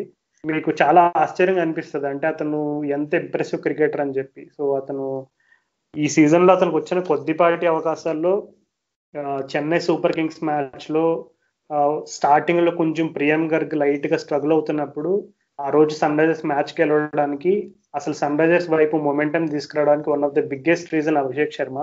నెంబర్ 8 వచ్చేసి మిస్టరీ స్పిన్నర్ వరుణ్ చక్రవర్తి. సో వరుణ్ చక్రవర్తి గురించి మీరు ఈ ఐపీఎల్ అతని స్టాట్స్ చూస్తేనే మీకు అర్థమైపోతుంది. అండ్ ఇండియా కూడా సెలెక్ట్ అయ్యాడు. అండ్ కేకేఆర్ అసలు వాళ్ళు ఒక విధంగా చూసుకుంటే ఈ సీజన్ మొత్తంలో, అరే ఈ టీము అసలు 14 పాయింట్స్ ఎలా వచ్చింది, అసలు 10 పాయింట్స్ దగ్గర 8 పాయింట్స్ దగ్గర ఆగిపోవాల్సిన టీము 14 వరకు ఎలా వచ్చిందని మీరు ఆలోచించుకుంటే, కేకేఆర్ అంటే కేకేఆర్ టీం ఉంది, నిజంగా కేకేఆర్ టీం లేదని చెప్పట్లేదు, కానీ వాళ్ళు ఆడిన తీరు చూసుకుంటే అసలు వాళ్ళు 10 పాయింట్స్ రావడం కూడా ఎక్కువే. కానీ వాళ్ళు 14 వరకు వచ్చి లాస్ట్ వరకు ప్లే ఆఫ్ రేస్ లో ఉన్నారు అని అంటే దానికి one of the biggest reason ఆ టీమ్ ఆర్కిటెక్ట్. అండ్ అతను ఒరిజినల్ కూడా అతను ఆర్కిటెక్చర్ చదివి ఆర్కిటెక్ట్ అతను వరుణ్ చక్రవర్తి. సో నెంబర్ 8 వచ్చేసి వరుణ్ చక్రవర్తి. అండ్ నెంబర్ 9 వచ్చేసి a name that needs no introduction anymore, mister T Natarajan. So అతనికి నిన్ననే గుడ్ న్యూస్ కూడా వచ్చింది, అతను వరుణ్ చక్రవర్తికి బ్యాకప్ గా ఇండియన్ టీమ్ లో కూడా ఇంక్లూడ్ చేశారు. ఈ సీజన్ మొత్తంలో కూడా అత్యధికంగా యార్కర్ వేసిన బౌలర్ టి నటరాజన్. అంటే మీరే ఆలోచించుకోండి, బుమ్రా అనగానే యార్కర్లు అంటారు, లేదా రబాడా అనగానే వావ్ మంచి ఇంటర్నేషనల్ నెంబర్ 1 బౌలర్ అనుకుంటారు. సో వీళ్ళందరూ కాకుండా నటరాజన్ నెంబర్ 1 యార్కర్ బౌలర్ అయ్యాడు, నెంబర్ 1 డెత్ బౌలర్ అయ్యాడు ఈ సీజన్ లో. అంటే I think that answers it all. ఇంకా కొత్తగా యాడ్ చేయని అవసరం లేదు. అండ్ నెంబర్ 10 వచ్చేసి మిస్టర్ హైదరాబాద్ మియాన్ మొహమ్మద్ సిరాజ్. సో సిరాజ్ ఇప్పుడు ఎందుకంటే మీరు ఈ టీం మొత్తం చూసుకుంటే ఇంతమందిని సెలెక్ట్ చేశారు, మరి ఓపెనింగ్ స్పెల్ బౌలింగ్ ఎవరు వేయగలరు అని మీరు ఆలోచించుకుంటే మొహమ్మద్ సిరాజ్ దగ్గర అయితే ఖచ్చితంగా పొటెన్షియల్ ఉంది. అతను ఓపెనింగ్ స్పెల్లో అతనికి న్యూ బాల్ తో కొంచెం సూటబుల్ గా ఉన్న కండిషన్స్ లో అతనికి బౌలింగ్ ఇస్తే అతను ఎంత డ్యామేజ్ చేయగలడు అనేది అందరూ చూశారు. ఇంకా ఎవరికైనా తెలియకపోయి ఉంటే ఒకసారి కేకేఆర్ టీం అడగండి, వాళ్ళు చెప్తారు. సో నెంబర్ 10 వచ్చేసి మొహమ్మద్ సిరాజ్. అండ్ నెంబర్ 11 వచ్చేసి కార్తిక్ త్యాగి. మొన్ననే అండర్-19 వరల్డ్ కప్ ఆడారు రీసెంట్ గా, లాస్ట్ ఎడిషన్ లో అతను ఇండియాకి one of the key bowler గా ఆడాడు. అండ్ అతని రన్అప్ ని ఫస్ట్ లో చాలా మంది బ్రెట్లీ రన్అప్ తో కంపేర్ చేశారు, ఏంటి ఈ అబ్బాయి అసలు అచ్చు బ్రెట్లీలా బౌలింగ్ వేస్తున్నాడు అనే టైప్ లో. కానీ అతను రాజస్థాన్ రాయల్స్ టీం బాగానే బ్యాక్ చేసింది. అతను లాస్ట్ లో కొంచెం అంటే వరుసగా అన్ని గేమ్స్ ఆడేసరికి మేబీ ఏదన్నా కొంచెం లైక్ టెంపర్మెంటల్ గా కొంచెం ఇష్యూస్ వచ్చి ఉంటాయి. బట్ స్టిల్ అతను చూసుకుంటే ఓవరాల్ గా అతను మిగిలిన ఇప్పుడు శివం మావి, నాగర్కోటి వీళ్ళందరూ ఎప్పుడో అంటే అతని కంటే ముందే సీనియర్స్ వాళ్ళందరూ కూడా. సో ఎమర్జింగ్ ప్లేయర్స్ అందరిలో తీసుకుంటే ఇప్పుడే రీసెంట్ గా సీన్ లోకి వచ్చి బాగా ఇంప్రెస్ చేసిన వాళ్ళు ఎవరైనా ఉన్నారంటే అది కేవలం కార్తిక్ త్యాగినే. సో ఇది మా యంగ్స్టర్స్ ఎమర్జింగ్ ప్లేయర్స్ 11. సో వీళ్ళల్లో ఇంకా అంటే ఇండియాని ఆల్రెడీ కొంతమంది అంటే ఇప్పుడు మొహమ్మద్ సిరాజ్ లాంటి వాళ్ళు కానీ, నెక్స్ట్ శుభ్మన్ గిల్ వాళ్ళు కానీ ఇండియాకి ఆల్రెడీ ఆడుతున్నారు, లేదు ఇండియాకి వాళ్ళు ఆల్రెడీ ఆడేస్తారు, అందులో అనుమానం లేదనే విషయం తెలిసిందే. కానీ మిగిలిన వాళ్ళందరూ కూడా ఏదో ఒక స్టేజ్ లో ఇండియాని రిప్రజెంట్ చేస్తారనే ఆశాభావం అయితే ఉంది. ఇంకొకటి ఏంటంటే నన్ను రాహుల్ ని పర్సనల్ గా బాగా ఇంప్రెస్ చేసిన ప్లేయర్ 12th మ్యాన్ గా తీసుకున్నాం. సో ప్రియం గర్గ్. ఇంకా ప్రియం గర్గ్ గురించి మనం రాహుల్ మాటలోనే ఉందాం, అతని టాలెంట్ గురించి కానీ, అతని స్కిల్ సెట్ గురించి కానీ, అతని క్యాప్టెన్ లీడర్షిప్ ఎబిలిటీస్ గురించి కానీ రాహుల్ ఏదైనా చెప్తా అసలు ప్రియం గర్గ్ గురించి చాలా మందికి తెలియదు. ఎందుకంటే ఏదో సన్ రైజర్స్ కి ఇప్పుడు ఒక Kane Williams and David Warner, Jonny Bairstow తో లేదు భువనేశ్వర్ కుమార్ ఇలాంటి పెద్ద పెద్ద ప్లేయర్స్ అందరూ ఒక గొడుగు అయితే ఆ గొడుగులో చిన్న నీళ్ళ అయిపోయాడు ప్రియం గర్గ్. సో అసలు ప్రియం గర్గ్ అనే నీళ్ళని బయటకు తీసుకొచ్చి అతనిలో ఉండే పొటెన్షియల్ గురించి కానీ అతనిలో ఉండే స్కిల్ గురించి కానీ అతను సన్ రైజర్స్ కి ఎంత కీ ప్లేయర్ అవ్వబోతున్నాడు ఫ్యూచర్ లో ఒక చిన్న టీజర్ వదులుతావు మరి? ఖచ్చితంగా రాజు. అసలు నువ్వు ఇందాక అన్న పేర్లు చెప్పు, డేవిడ్ వార్నర్, కేన్ విలియమ్సన్ అండి. నాకైతే ప్రియం గర్గ్ లో ఒక చిన్న కేన్ విలియమ్సన్ గుర్తొస్తాడు. నేను కేన్ విలియమ్సన్ ఎంత పెద్ద ఫ్యాన్ అంటే, నేను కేన్ విలియమ్సన్ ఫస్ట్ టైం తను హైదరాబాద్ లో టెస్ట్ మ్యాచ్ ఆడడానికి వచ్చినప్పుడు చూశాను. నేను అప్పుడు పెద్ద ప్లేయర్ అవుతాడు అనుకున్నాను, అయ్యాడు. అలాంటిదే ఇప్పుడు విలియమ్సన్ ఇంకా ప్రియం గర్గ్ కంపేర్ చేస్తున్నట్టు కాదు, కానీ అలాంటి సేమ్ ఫీలింగ్ అయితే నాకు గర్గుని చూసి కలిగింది అనమాట. తను అసలు ఆ సిఎస్కే మీద ఆడిన 50 కూడా అసలు ఆ రోజు తను చూపించిన రేంజ్ ఆఫ్ షాట్స్ కానీ ఏదైనా కానీ కంపోజర్ కానీ ఏదైతే అన్మ్యాచ్డ్. అసలు ఇదంతా నువ్వు గ్రౌండ్ మీద అసలు ఎంత ఫియర్లెస్ గా ఆడుతున్నాడు అది పక్కన పెడితే, డ్రెస్సింగ్ రూమ్ లో తను ఎట్లా అట్మాస్ఫియర్ లో తను ఎట్లా బిహేవ్ చేస్తాడు, తన ప్లేయర్స్ ఇంటరాక్షన్ చూస్తే కూడా చాలా ముచ్చటేస్తుంది. ఇప్పుడు సన్ రైజర్స్ వాళ్ళు పెట్టే వీడియోస్ లో ముఖ్యంగా అసలు తను ఎంత అయితే జోక్లేస్ కూడా తిరుగుతాడో, అంటే నీకు కంఫర్టబుల్ గా ఉంటాడు, నీకు సీనియర్స్ తో అయినా జూనియర్స్ తో అయినా ఉన్నట్టు అనిపించింది. సో ప్రియం గర్గ్ ఇప్పుడు కేవలం 18-19 ఏళ్ళ తనకి, అలాంటిది తను ఇంకా భవిష్యత్తులో ఇంకా మంచి ప్లేయర్ అవుతాడు అన్న దానికి చాలా సూచనలు ఉన్నాయి అసలు. అంటే నాకంతే, తను ఇప్పుడు మొన్న లాస్ట్ క్వాలిఫైర్ 2 లో కూడా తను ఓపెనింగ్ పంపిస్తే తను ఎంత ఫియర్లెస్ గా ఆడాడంటే రబాడాన్ అసలు నీకు షార్ట్ బాల్ 147 వేస్తే దాన్ని హుక్ చేసి 6 కొట్టడం, అసలు నీకు అశ్విన్ బౌలింగ్ వేస్తే ధైర్యంగా 6 కొట్టేయడం అసలు. సో అది చూస్తే అలా ఫస్ట్ ఓవర్ బౌలింగ్ వేస్తే ఎట్లా అయితే ప్రియం గర్గ్ 6 కొట్టాడో, నెక్స్ట్ మ్యాచ్ ఫైనల్ లో కూడా రోహిత్ శర్మ కూడా అదే చేశాడు. కైండ్ ఆఫ్ సిమిలారిటీస్ అక్కడే కనిపించింది. క్వాలిఫైర్ 2 కి ఫైనల్లో ఇద్దరు ప్లేయర్లు ఒకే రకంగా ఆడారంటే రోహిత్ శర్మ లాంటి ప్లేయర్ లానే తను అటాక్ చేసాడు. అలానే సేమ్ షాట్ యాక్చువల్ గా తను కూడా స్వీప్ చేసి 6 కొట్టాడు, తను కూడా స్వీప్ చేసి 6 కొట్టాడు. సో నేను చాలా ప్రెషర్ పెట్టేస్తున్నాను అనిపించచ్చు, కానీ అది ఏమాత్రం తను మాత్రం న్యాయం చేస్తున్నా అనుకుంటున్నా. తను అంతా బాగుంటే ఒక 10 ఏళ్లలో తను కెప్టెన్ గా ఇండియన్ టీం చూడాలి నాకైతే. ఖచ్చితంగా రాహుల్, నా పర్సనల్ ఫేవరెట్ కూడా ప్రియం గర్గ్ని. సో అతన్ని హోప్ఫుల్లీ ఇండియా కలర్స్ లో చూడాలని కోరుకుంటున్నాను. అండ్ అలాగే హోప్ఫుల్లీ అతనికి మరిన్ని ఇంటర్నేషనల్ అండ్ మన సన్ రైజర్స్ ఫ్రాంచైజ్ అయితే అసలు అతనికి 36 years వచ్చినా అతను ఆడించాలి, అతని టీంలోంచి మాత్రం వదిలేయకూడదని నేనైతే బలంగా కోరుకుంటున్నా. సో హోప్ఫుల్లీ అతను ఇండియాకి అలాగే సన్ రైజర్స్ కూడా రాబోయే సీజన్స్ లో మనం అనుకున్న ఎక్స్పెక్టేషన్స్ కి ఫుల్ఫిల్ చేసేటట్టు పర్ఫామ్ చేస్తాడని అనుకుందాం. మనం చాలా ప్రెషర్ పెట్టేసాం, చాలా చిన్న కుర్రాడు. మనం సూర్య అబ్బాయిని మెన్షన్ చేయడం మర్చిపోయాయని చెప్పి ఫ్యాన్స్ అందరూ మనం కొట్టడానికి రావచ్చు యంగ్స్టర్స్ లెవెల్ లో. సూర్య అబ్బాయి యంగ్స్టర్ కాదు, ఎందుకంటే తను 3 ఏళ్ల నుంచి ఐపీఎల్ లో టాప్ పర్ఫార్మెన్స్ ఇస్తున్నాడు. అయినా తను ఇండియా టీమ్ లోకి సెలెక్ట్ చేయట్లేదు. అది దురదృష్టం, దౌర్భాగ్యం అని చెప్పుకోవాలి. కానీ తన్ని మాత్రం యంగ్స్టర్ గా కన్సిడర్ చేయలేదు, ఎందుకంటే తను ఆల్రెడీ తన ఇండియా మెటీరియల్ అని డిసైడ్ చేస్తాం కాబట్టి. అవును రాహుల్, ఇంకొక విషయం ఏంటంటే ప్రియం గర్గ్ గురించి సాధారణంగా డేవిడ్ వార్నర్ కెప్టెన్ అంటే డేవిడ్ వార్నర్ మంచి చిల్ గానే ఉంటాడు కెప్టెన్ గా. సన్ రైజర్స్ లో ఎలా ఉంటాడు అనేది అందరికీ తెలిసిందే. అండ్ వార్నర్ ని ఇన్స్టాలో ఫాలో అయ్యే వాళ్ళకి ఎవరికైనా అర్థం అవుతుంది, అతను Warner is a very chill person now.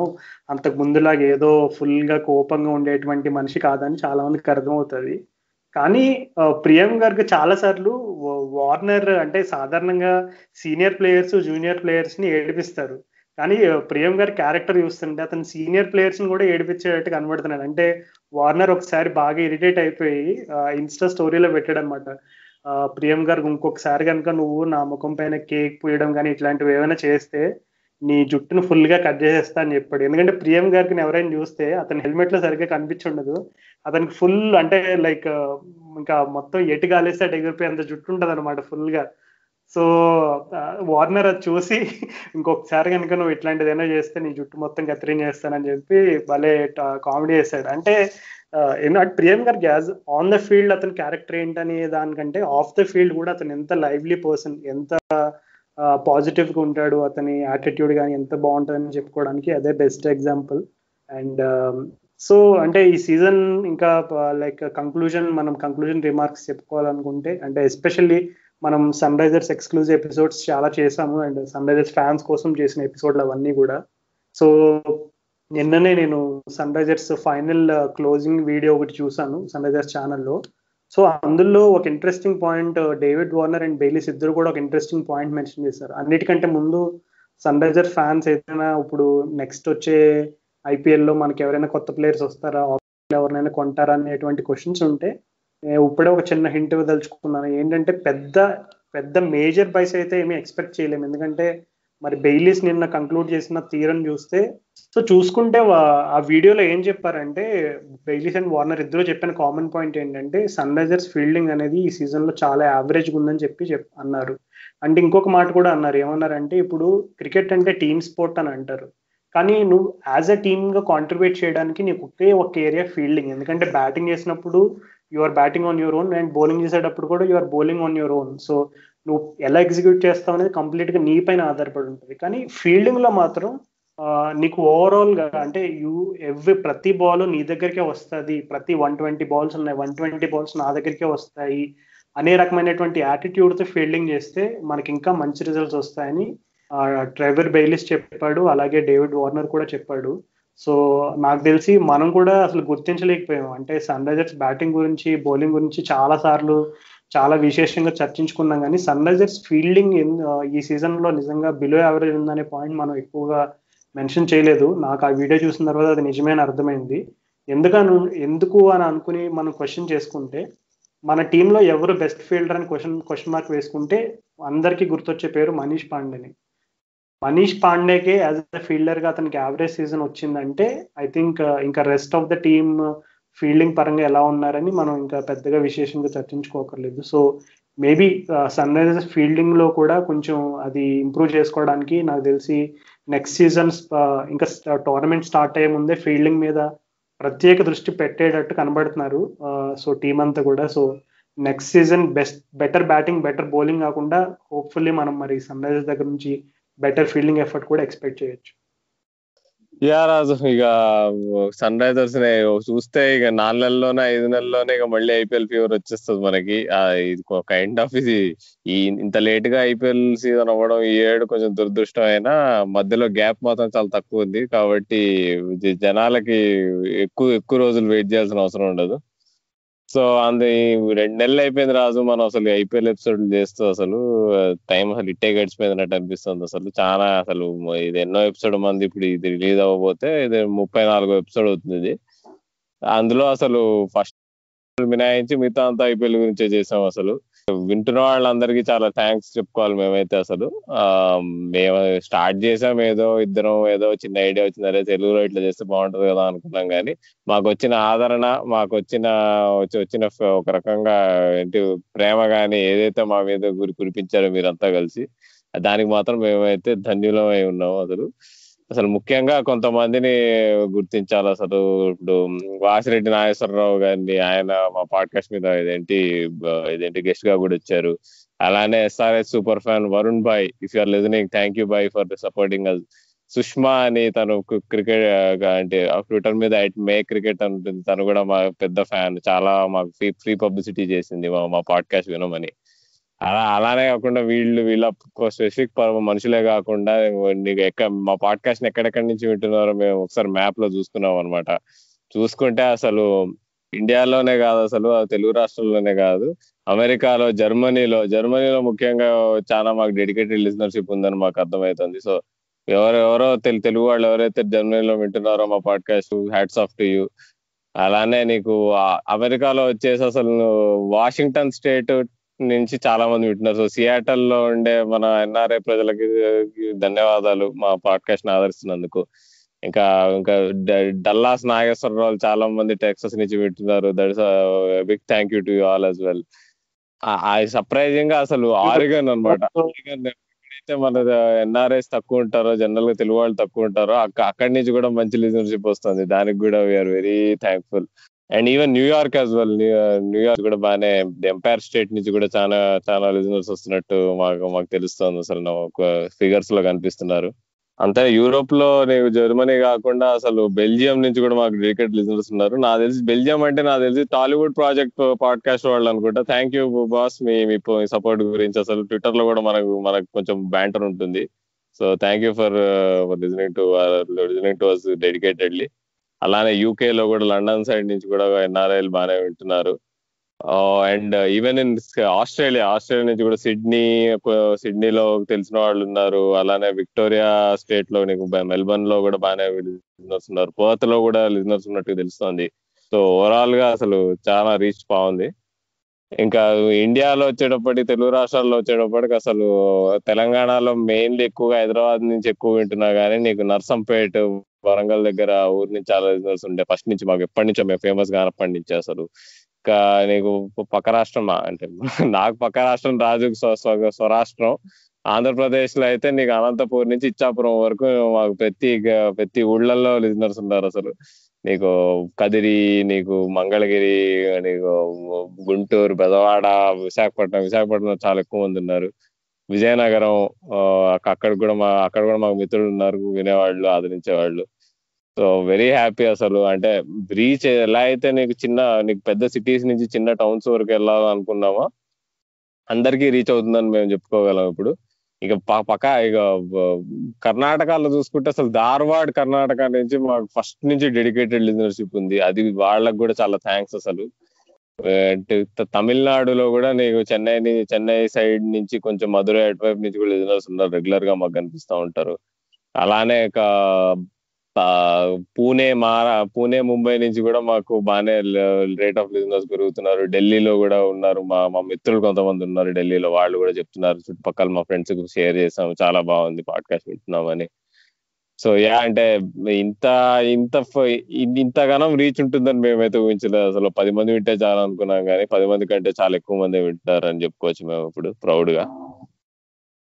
అవును రాహుల్, చాలా చక్కగా చెప్పావు. సో మేము ఎప్పటి నుంచో అందరికీ కూడా, మా లిసనర్స్ వినే వాళ్ళందరికీ, విన్న వాళ్ళకి, వింటూ వస్తున్న వాళ్ళకి, భవిష్యత్తులో వినబోయే వారికి కూడా అందరికీ కూడా మనస్ఫూర్తిగా ధన్యవాదాలు తెలపాలని ఎప్పటి నుంచో అనుకుంటున్నాము. సో ఈ రోజు అవకాశం లభించింది. సో అందరికీ మరొకసారి చాలా స్పెషల్ థ్యాంక్స్.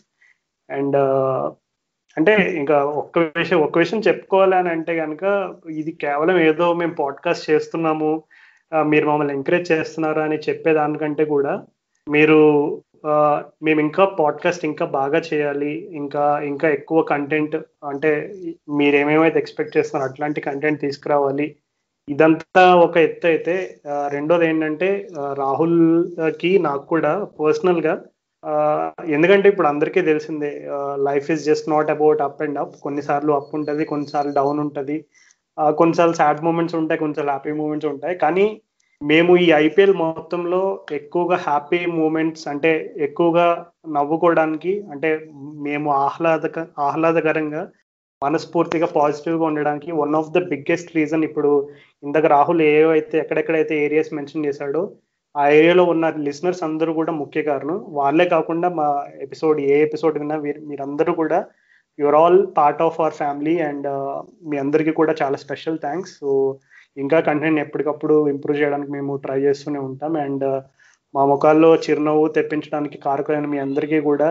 మరొకసారి చేతులెత్తి నా తరపు నుంచి, రాహుల్ తరపు నుంచి కూడా మనస్ఫూర్తిగా ధన్యవాదాలు తెలుపుకుంటున్నాను. And that's about it then. So చాలా చక్కగా నువ్వు కూడా థ్యాంక్స్ చెప్పావు రాజు. సో మళ్ళీ నా తరఫున కూడా నేను మళ్ళీ చెప్తున్నాను, క్రికెట్ నగరం ఫ్యామిలీ తరఫు నుంచి కూడా, నేను రాజు, కార్తికేయ కూడా ఇప్పుడు మా ఫ్యామిలీలో మెంబర్ కాబట్టి. So thank you to you all for listening to us so sincerely.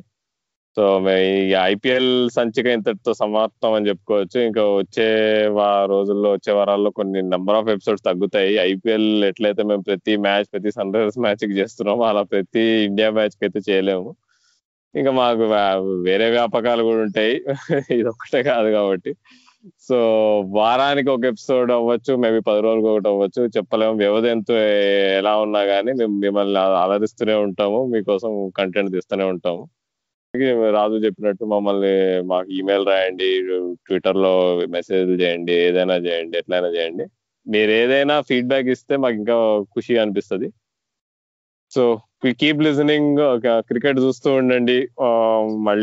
మళ్ళీ ఇక నెక్స్ట్ ఎపిసోడ్ లో కలుద్దాం. అది ఎలాంటి కంటెంట్ తోస్తున్నాం అనేది చిన్న సర్ప్రైజ్.